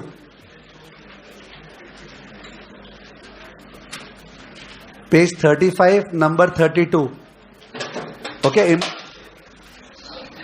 Page 35 number 32. तो ये एक्सपोजर का सम है, इकोनॉमिक एक्सपोजर का. Page 35 number 32. Let's have a look. Messrs. Omega Electronics Limited exports air conditioners to Germany by importing all components from Singapore. First line से पता चल गया, जर्मनी में एक्सपोर्ट करते हैं तो यूरो रिसीवेबल होगा, और सिंगापुर से इंपोर्ट करते हैं तो सिंगापुर डॉलर पेएबल होगा. अगर रिसीवेबल और पेएबल का अमाउंट, पूछ रहा हूं आप लोग से, अगर रिसीवेबल और पेएबल का अमाउंट अनसर्टेन है तो उसको कौन सा एक्सपोजर बोलते हैं? अगर रिसीवेबल कितना आएगा अनसर्टेन है, पेएबल कितना जाएगा अनसर्टेन है, तो उसको कौन सा एक्सपोजर बोलते हैं? इकोनॉमिक. पर रिसीवेबल कितना आएगा, पेएबल कितना जाएगा, वो सर्टेन है, तो उसको क्या बोलते हैं? ट्रांजैक्शन. इसी से वो थियरी समझ में आ रहा है. ट्रांजैक्शन एक्सपोजर मतलब मेरे को पता है कितना यूरो आने वाला है, मेरे को पता है कितना सिंगापुर डॉलर जाने वाला है. इकोनॉमिक एक्सपोजर मतलब मेरे को वो नहीं पता. तो which exposure is difficult to hedge, transaction या economic? Economic, because you don't know the amount. ठीक है, तो खासकर ओल्ड सिलेबस में ट्रांजैक्शन, इकोनॉमिक और ट्रांसलेशन का थियरी ज्यादा इंपॉर्टेंट है. न्यू सिलेबस में भी आने को आ सकता है, बट द न्यू सिलेबस में उसके और भी ज्यादा टॉपिक्स है जो इंपॉर्टेंट है, दैट इज सबड्यूड. ठीक है ना. Company is exporting, okay, full focus please, जिससे कि पिकअप आए, बिकॉज लास्ट सम बट खराब से समझ के जाओगे तो अच्छा नहीं लगेगा जाते हुए रास्ते में. हाँ, the company is exporting 2400 units at a price of 500 per unit. 2400 into 500, 12 lakh euro आने वाले. क्या चीज का डर? यूरो गिरने का डर. ठीक है ना. ये कौन सा एक्सपोजर है? ट्रांजैक्शन, बिकॉज पता है कितना यूरो आने वाले है. The cost of imported component is Singapore dollar 800 per unit. तो 2400 into 800, 2400 into 800, 19 lakh 20,000. 19 lakh 20,000 Singapore dollar payable है. सिंगापुर डॉलर बढ़ने का डर. दो ट्रांजैक्शन एक्सपोजर. फिक्स्ड कॉस्ट और other variable cost per unit are 1000 and 1500 respectively. ठीक है ना. ये सब इंडियन रूपी में, no exposure. Cash flows in foreign currency are due in 6 months. Current exchange rate as follow. Euro बेचना है या खरीदना है? Pay attention, I said euro बेचना है या खरीदना है? बेचना है. 51.5 अंडरलाइन, 51.5 अंडरलाइन. उसके बगल में लिख दें ओल्ड करंट रेट. 51.5 के बगल में ओल्ड करंट रेट, किसी रीजन से लिख रहे हैं ये old current rate. Singapore dollar बेचना है या खरीदना है? खरीदना है, पेएबल है. 27.25 अंडरलाइन, 27.25. उसके बगल में कुछ नहीं लिखना है. After 6 months exchange rate turns out to be as follows. 6 महीने बाद एक्सचेंज रेट, तो यूरो में 52 अंडरलाइन, बिकॉज यूरो को अल्टीमेटली 52 पे बेच पाए ना, और नीचे में 27.75 अंडरलाइन. सिंगापुर डॉलर को 27.75 पे खरीद पाए. एक बार वर्बली बात करें, यूरो तुमने 51.5 पे सोचा था बेचेंगे, पर बेच पाया 52 पे. क्या गेन? कितना फायदा? 6 लाख. 12 लाख इंटू 0.5, 6 लाख ना. 12 लाख यूरो था, 50 पैसे का फायदा, 6 lakh. Gain due to transaction exposure 6 lakh. Singapore dollar में सोचे थे 27.25 पे खरीदेंगे, पर खरीद पाए 27.75 पे, 50 पैसे का लॉस. 19,20,000 इंटू 50 पैसा, 9,60,000 का लॉस. 6 लाख का फायदा, 960 का लॉस. कितने का लॉस? 360. 360 आंसर नीचे मैच हो गए. 360 नीचे आंसर मैच हो गए. पर ये लोग जो किए, 1 मिनट, ये लोग जो किए वो भी खराब तरीका नहीं है, पर थोड़ा सा लॉन्ग है. वो है ये लोग पहले प्रॉफिट निकालें और बाद में प्रॉफिट. पहले प्रॉफिट सुनना, 2400 यूनिट्स इंटू 400 माने 12 लाख यूरो, मल्टीप्लाइड बाय 51.5 जो पहले एक्सचेंज रेट था. ये रेवेन्यू माइनस कॉस्ट लेस किया. 2400 into 800 into 27.25 Singapore dollar import cost, और minus 2400 into 1000 minus 2400 into what 1500. Revenue minus import cost minus variable and fixed cost. Profit निकाल दिया, फिर प्रॉफिट वापस से निकाल दिया, फिर डिफरेंस निकाल दिया. तो उसमें कोई हर्ज नहीं है. ठीक है. तो इन दैट केस इन्होंने इस तरह से प्रॉफिट निकाला है. आंसर 3,60,000 आया है. अब पेज टर्न मत करो. ठीक है. तो अच्छा है कि नेक्स्ट पेज में सॉल्यूशन अपना ध्यान नहीं जाएगा. नंबर 2 देखते हैं. सेकेंड पार्ट के लिए ये सम कराया जा रहा है. First part it is believe that सबजन राइट कर सकता था कोई भी प्रोसेस से. Based on the following additional information, calculate the loss/gain due to transaction and operating exposure if the contracted price of air conditioner is ₹25,000, यानी कि आप जो एक्सपोर्ट कर रहे हो अब से उसका बिल रुपया ही बनेगा, ₹25,000, यानी कि यूरो नहीं आने वाला है, यूरो नहीं आने वाला है। ठीक है, तो ट्रांजैक्शन एक्सपोजर यूरो का नहीं है। पेबल के बारे में कुछ नहीं बोला, यानी सिंगापुर डॉलर में पेबल वैसे ही चल रहा है, तो ट्रांजैक्शन एक्सपोजर केवल कौन सा बचा? सिंगापुर डॉलर का। ठीक से ध्यान दे, ट्रांजैक्शन एक्सपोजर बचा सिंगापुर डॉलर का, यूरो का ट्रांजैक्शन एक्सपोजर नहीं है। अब जो यूरो वाला आदमी है ना, जो कस्टमर अपना जो एयर कंडीशनर्स मंगाता है, वो आदमी को 25,000 रुपया बाजार से खरीद के अपने को देना पड़ेगा। वो आदमी का सोचो, उसको 25,000 रुपया फॉरेन एक्सचेंज मार्केट से खरीदना पड़ेगा और यूरो यूज होगा ना, तो अगर एक्सचेंज रेट चेंज हुआ तो वो कितना यूरो यूज करेगा? 25,000 के लिए वो चेंज होगा। अगर एक्सचेंज रेट चेंज हुआ तो उसका जो यूरो लगेगा 25,000 में वो चेंज होगा, और उसका अगर चेंज होगा तो वो डिमांड चेंज करेगा। Law of demand, price falls, demand rises, price rises, demand falls. यानी कि अल्टीमेटली जाके अगर जो अपने सपोज यूरो आने वाला था ना, पहले यूरो आने वाला था, क्या चीज का डर था? यूरो गिरने का। अभी यूरो नहीं आने वाला है, पर अभी भी यूरो गिरने का डर है, क्योंकि यूरो अगर गिरा तो उस बेचारे को 25,000 खरीदने के लिए ज्यादा यूरो लगाना पड़ेगा, तो उसके लिए प्राइस बढ़ जाएगा, तो डिमांड क्या? गिर जाएगा, तो हम 2400 यूनिट्स एसी एक्सपोर्ट नहीं कर पाएंगे। ये सब जो चीज है इसको बोलते हैं इकोनॉमिक एक्सपोजर। कौन सा एक्सपोजर? Economic exposure. ठीक है, तो इसको इकोनॉमिक एक्सपोजर बोलते हैं। तो एक बात तेरे सब में कि सब में सेकेंड पार्ट में जो सिंगापुर डॉलर पेएबल है उसका ट्रांजैक्शन एक्सपोजर निकालना है, उसका मार्क्स मिलेगा। और जो यूनिट्स चेंज हो रहा है ना, उसके कारण जो प्रॉफिट चेंज हो रहा है उसका इकोनॉमिक एक्सपोजर निकालना है। सही है। प्रॉब्लम ये है कि जो यूनिट चेंज हो रहा है, एक बार मान लेते हैं 2400 से 2500 यूनिट्स हो रहा है। कितना हो रहा है? 2500। पर वो 2500 यूनिट्स हो रहा है तो सिंगापुर डॉलर तो ज्यादा इंपोर्ट करना पड़ रहा है।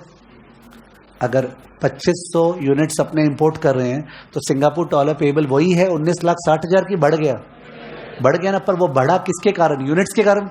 पर यूनिट्स के कारण जो इफेक्ट होता है वो ट्रांजैक्शन होता है कि इकोनॉमिक। ये वाला पॉइंट समझिए प्लीज। मैं बोल रहा हूं यूनिट्स चेंज हो गया, तो यूनिट 2400 से 2500 हुआ, तो सिंगापुर डॉलर पेएबल 2500 इंटू 800 हो जाएगा। तो सर सिंगापुर डॉलर पेएबल तो चेंज हो गया ना, वो उसका तो अपने उस पे अगर गए तो वो इकोनॉमिक एक्सपोजर है। तो होते ना, आप लोग तो बेस्ट जानते हो, स्टैंडर्ड कॉस्टिंग करते हो, तो when we do price variance, quantity variance या व्हाटएवर, तो एक चीज जब निकाल रहे हैं तो दूसरा तो साइलेंट होना चाहिए ना। जब प्राइस वेरिएंस निकाल रहे हैं तो एक्चुअल क्वांटिटी लेंगे, you have to do that ना। तो अकॉर्डिंगली यहां पे भी जब अपने ट्रांजैक्शन एक्सपोजर निकाल रहे हैं उस समय यूनिट्स का चेंज नहीं ले सकते हैं। You can not say that sir transaction exposure जब निकाले आप सेकंड पार्ट में, तो सिंगापुर डॉलर पेएबल को 19 लाख क्या था अपना? 19 लाख 20,000 क्यों लिए? द क्वेश्चन है पहला कि सर जब सिंगापुर डॉलर पेएबल का ट्रांजैक्शन एक्सपोजर निकाले तो सेकंड पार्ट में आपने 19 लाख 20 क्यों लिया? सर बिकॉज यूनिट्स तो चेंज हो गया, सिंगापुर डॉलर पेएबल अलग होगा, पर वो जो अलग हुआ that's because of change in units, which is what exposure? Economic. Did you understand the logic? तो अपने को पुराने वाला ही निकालना पड़ेगा। तो उस केस में सम में देखें, एक मिनट, तो उस केस में अगर सम को आगे नहीं देखें, आंसर होना चाहिए ट्रांजैक्शन एक्सपोजर का 9,60,000 लॉस। 960 आया था क्या? याद है? नहीं, 360 तो ओवरऑल था। अरे यूरो का गेन आया था 6 लाख, सिंगापुर डॉलर का लॉस आया था 960, याद है आपको? अब तो यूरो का तो रिसीवेबल है नहीं, तो ट्रांजैक्शन एक्सपोजर नहीं है। तो देखा जाए तो सेकेंड पार्ट का आंसर होना चाहिए loss due to transaction exposure equal to 9,60,000।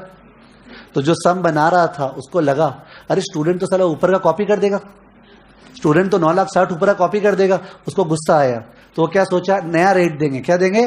नया रेट। तो देखो नया रेट वहां नीचे, the current exchange rate changes to, current exchange rate word को अंडरलाइन, करंट एक्सचेंज रेट को अंडरलाइन, और ऊपर जाएं, ऊपर फर्स्ट पैरा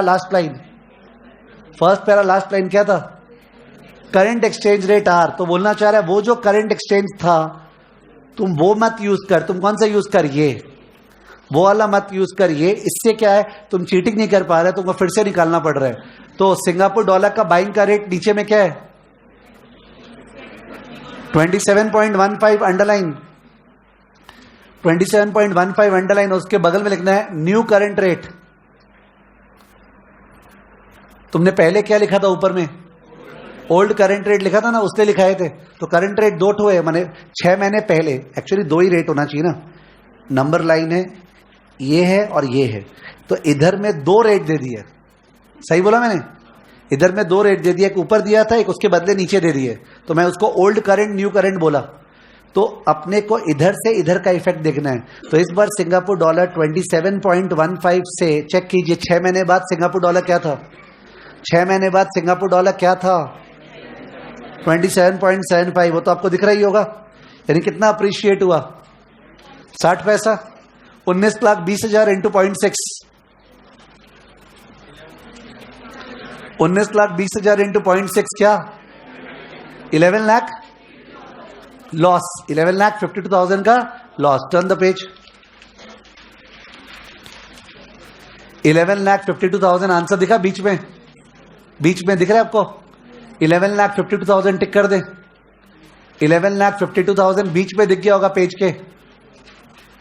11,52,000 का लॉस, उसको निकालने का अपना तरीका लिख ले बगल में। अपना तरीका है 27.75 minus 27.75 minus 27.15, 27.75 minus 27.15, the whole multiplied by 19,20,000, whole multiplied by 19,20,000, okay, 11,52,000 का लॉस। इनफैक्ट पेज 35 में भी जो आंसर लिखा हुआ है, पेज 35 में जो आंसर था, उस पर भी अपना तरीका लिख ले।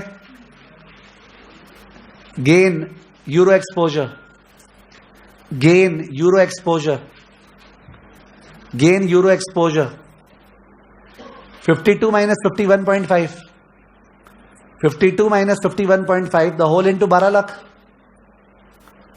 The whole into 12 lakh equal to 6 lakh. उसके बाद loss S dollar exposure, loss S dollar exposure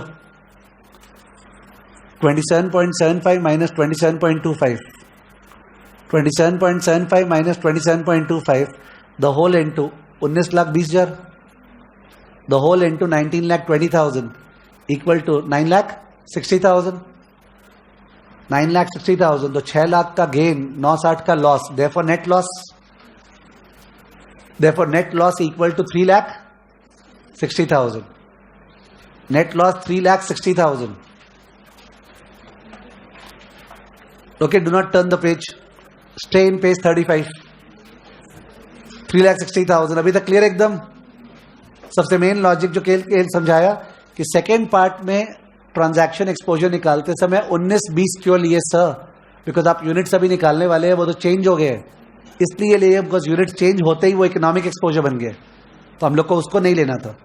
अब क्वेश्चन पूछा था कैलकुलेट द लॉस और gain due to transaction and economic exposure, तो ट्रांजैक्शन का आपको मार्क्स मिल गया 11 lakh something.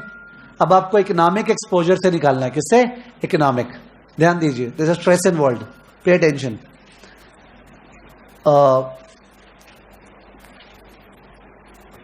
Price elasticity of demand 1.5 दिया है, दिख रहा है पॉइंट नंबर 3 में।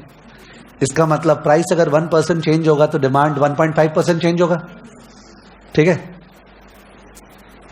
तो what they have done is that, ठीक से सुनना, कि ये 2 पॉइंट है, ये 0 और ये 6 मंथ, 25,000 रुपया उसको पे करना है, वो जो पर्सन है कस्टमर।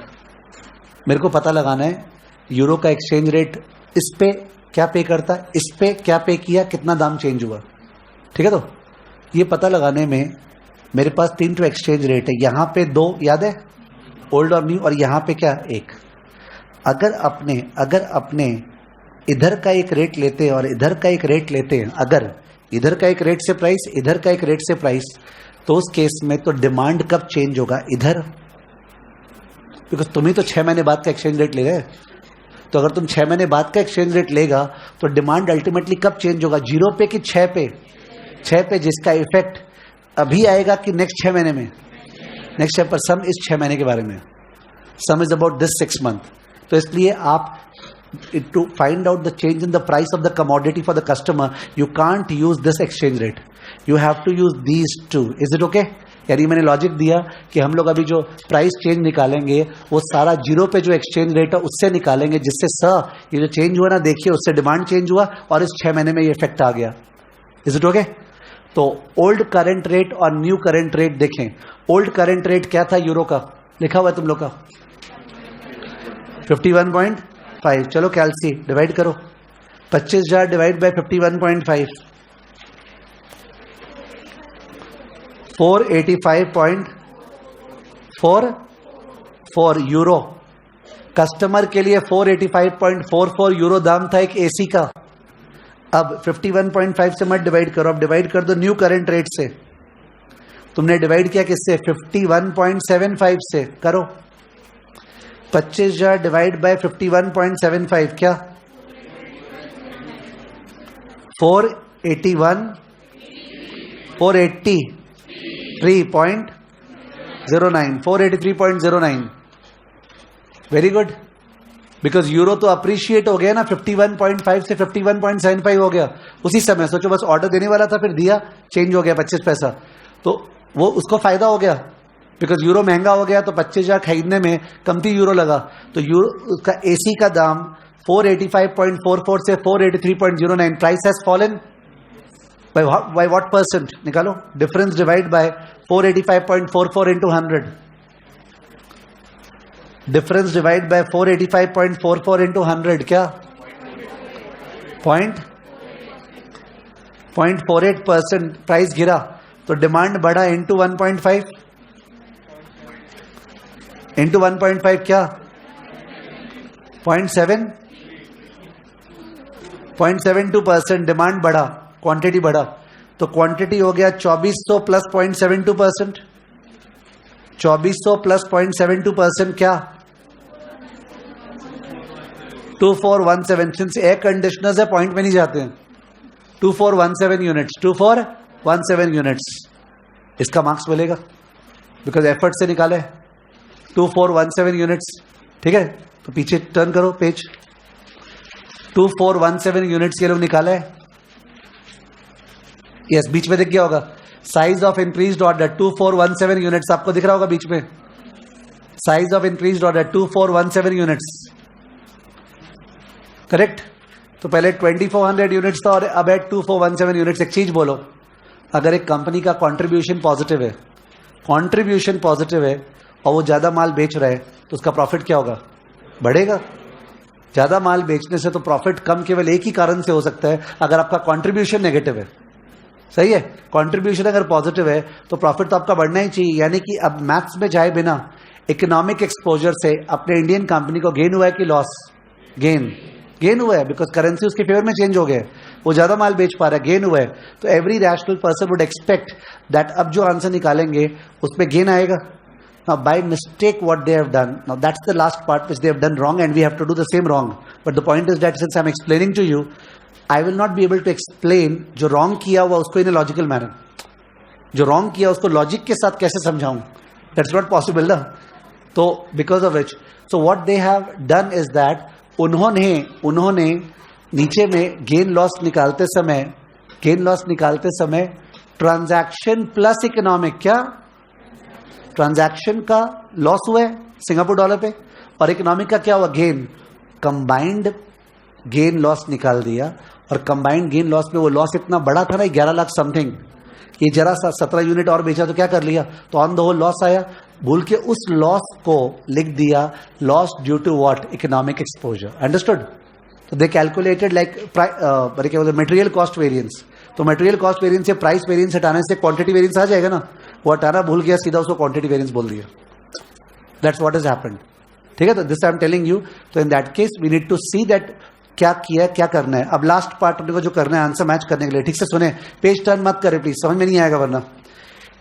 तरीका ये है कि सुनो प्लीज, 2400 यूनिट पहले बेच रहे थे, अब 2417 में दोनों साथ साथ लिखते जा रहा हूं. 2400 और 2417. ठीक है, तो 2400 यूनिट जो बेच रहे थे अभी 25,000 इसमें उस पे नहीं आ सकते आप कि सब पहले तो वो $400 था, उस पे तो बात ही नहीं है। ये पूरा सेकंड पार्ट ऑफ द सम में अजम्पशन है भाई एक्सपोर्ट कितने पे हो रहा है 25,000, उसका तो बात ही नहीं करना। ठीक है, तो सर 2400 25,000 पे, 2417 25,000 पे। अब आगे माइनस 2400 सिंगापुर डॉलर का क्या था 800 into okay into 27 point okay 27 point which rate they will take is confusing 27 point because old current rate लेंगे कि new current rate। एक मिनट, since 11 लाख समथिंग जो निकाला था वो new current rate से 6 महीने बाद का लिया था। हाँ, तो वही आएगा 27 point क्या 15 ये सिंगापुर डॉलर का हुआ minus 2400 into what 1000 and minus 2400 into what 1500। I think this is okay with you। Revenue minus सारा कॉस्ट। अब ये वाला करना है, करते हैं 2417 इंटू 25,000 माइनस क्या होगा 2417 इंटू 800 इंटू 6 महीने बाद का एक्सचेंज रेट बोलो 27.75 माइनस 2417 इंटू 1000 और माइनस क्या होगा फिक्स कॉस्ट है तो क्या होगा 2400 इंटू वाट 1500। फिक्स कॉस्ट 1000 है क्या, और फिक्स कॉस्ट 1000 है, सॉरी उल्टा कर दिए। तो ये फिक्स कॉस्ट 1000 है, ये 2400 होगा और ये होगा 2417। सही है। If you look at this closely, आपने यहां पे 27.15 यूज किया है सिंगापुर डॉलर का, यहां पे 27.75 यूज किया है, तो सिंगापुर डॉलर का एक्सचेंज रेट चेंज हुआ। यहां पे 2400 यूनिट से यहां पे 2417 है, पर 2417 में भी तो 2400 है ही, मैंने 2400 प्लस 17 है ना ये। तो मैं बोलना चाह रहा हूं 2400 यूनिट्स पे 27.15, 2400 पे 27.75, इससे वो 11 लाख समथिंग आ गया। 11 लाख समथिंग का लॉस ऑलरेडी आ गया है, दोनों कंपेयर करेंगे तो, बिकॉज ऊपर 27.15 नीचे 27.75, तो 11 लाख समथिंग आ रहा है। सर आपने 2400 यूनिट्स किया है, 2417 यूनिट यूज किया है, ये जो 17 एक्स्ट्रा यूनिट किया है इसको कौन सा एक्सपोजर बोलते हैं इकोनॉमिक। तो इस पे इकोनॉमिक एक्सपोजर भी आ गया, तो इस पे ट्रांजैक्शन भी आ गया और क्या आ गया इकोनॉमिक भी आ गया, दोनों एक्सपोजर आ गया। ठीक है, तो इन दैट केस जो फर्स्ट वाला फिगर है इन लोग का, वो फिगर क्या आया है, जो फर्स्ट वाला फिगर है, if we don't have to calculate, एकदम ऊपर में आया पेज 36 का फर्स्ट लाइन चेक, पेज 36 का फर्स्ट लाइन प्लीज चेक कीजिए, वो वही है ना जो मैंने लिखा, वो आया 18,72,000। क्या है 18,72,000, 18,72,000। और अब चेक करें पेज नंबर 36 का, पेज नंबर 36 में ऑल्टरनेटिवली एक चीज लिखा हुआ है, दिखा, क्योंकि ऑल्टरनेटिवली के पहले जो कैलकुलेट किया 2417 से, ठीक है, ऑल्टरनेटिवली देयरफॉर के पहले 2417, उसमें भूल के जो फिक्स कॉस्ट है वो भी 1000 2417 पे लगा दिया है। फिर क्या है, बहुत सारा कंप्लेन गया हर जगह से, बिकॉज ये तो नॉर्मल है, कोई भी समझ जाएगा ना फिक्स कॉस्ट गलती की है, तो इतना ज्यादा शाउटिंग हुआ तो ये लोग यील्ड कर लेते हैं। ठीक है, तो वहां नीचे लिखा है alternatively if it is assume that fix cost shall not be change. Assume का बात क्या है अपने आप को बचाने के लिए अज्यूम का बात क्या आ रहा है, ठीक है, shall not be change. So in that case fix cost should be इतना, तो 2417 इंटू 25,000 जो मैंने लिखा, 2417 इंटू 25,000 ये रहा, माइनस 2417 इंटू 800 इंटू 27.75, ठीक है, minus 2400 into 1000 fix cost, and minus 2417 into what 1500। वो कितना है ये लोग का 7,42,100 आया, 742,100 ये वाला प्रॉफिट आया। तो अल्टीमेटली प्रॉफिट 18,72 से 7,42,100 हो गया। कितना कम हुआ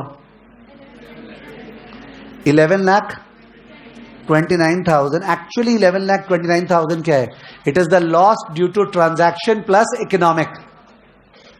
okay, it is the loss due to transaction plus economic, पर वो वहां करते करते थक गया होगा, तो वो उसको लिख दिया it is loss due to what economic. ये loss due to transaction plus economic है, पर ट्रांजैक्शन का लॉस इससे बड़ा था, याद है 11 लाख क्या था, 52, तो अगर 11,52,000 ट्रांजैक्शन का लॉस और ट्रांजैक्शन प्लस इकोनॉमिक का लॉस कम है, इसका मतलब इकोनॉमिक का क्या है? गेन। इकोनॉमिक का गेन है, समझ गए? पर वो सब लिखना नहीं है, बट टू डाइजेस्ट इट, तो आपको ये लास्ट पार्ट जो है वो ये है, ये दोनों प्रॉफिट, शुरू का प्रॉफिट और लास्ट का profit, this one and this one, आपको वहां मार्क कर लेना चाहिए। ऊपर का प्रॉफिट जो फर्स्ट लाइन का है 18,72,000 और नीचे का प्रॉफिट जो लास्ट लाइन का है 7,42,100।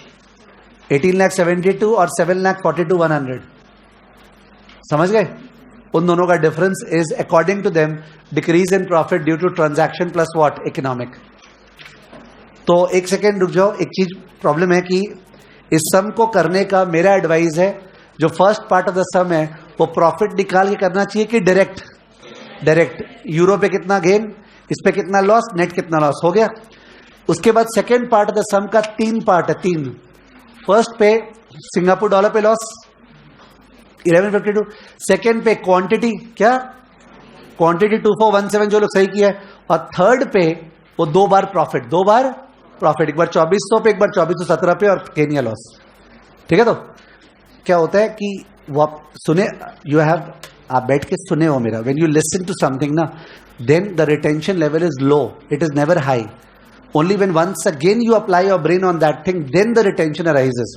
This is a sum जो आपको फिर से बने, अभी मैं बोलने वाला था 10 दिन बाद, मैं सोचा ज्यादा हो गया, 2 दिन बाद काफी है।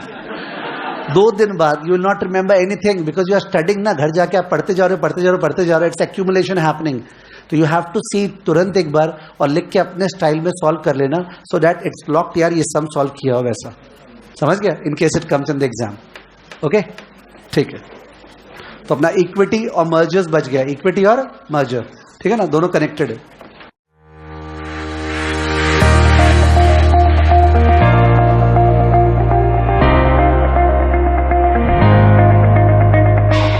And encouragement are those vital nutrients. They're like the water, that nutrition that nourishes the plant of success. सही जगह पे हो, सही कंट्री में, आपने सही प्रोफेशन चुना है। Be phases in your life when you will feel low, but then never give up and stay strong.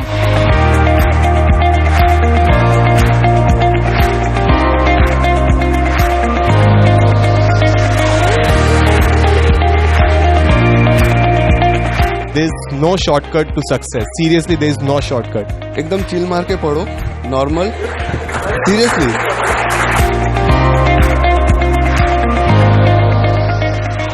मेरा एक ही मंत्र था, जो सबकी कमजोरी है उसको अपनी ताकत बना लो। आप कितने घंटे पढ़े is not the main thing, it's about आपने उस घंटे में कितना अचीव किया। Any decision that you make in your life, trust yourself that yes, you have evaluated all your pros and cons. You have made a choice based on the best you think of it. Just trust yourself that yes, if you have chosen it, stay true to it, give all of yourself to it, and that's how you can succeed in anything you want. Not just CA, but that's how you should live your life. मैं मेरे गांव से पहला हूं जिसने CA में enter किया और CA कंप्लीट किया। CA is not easy than 10th or 12th class.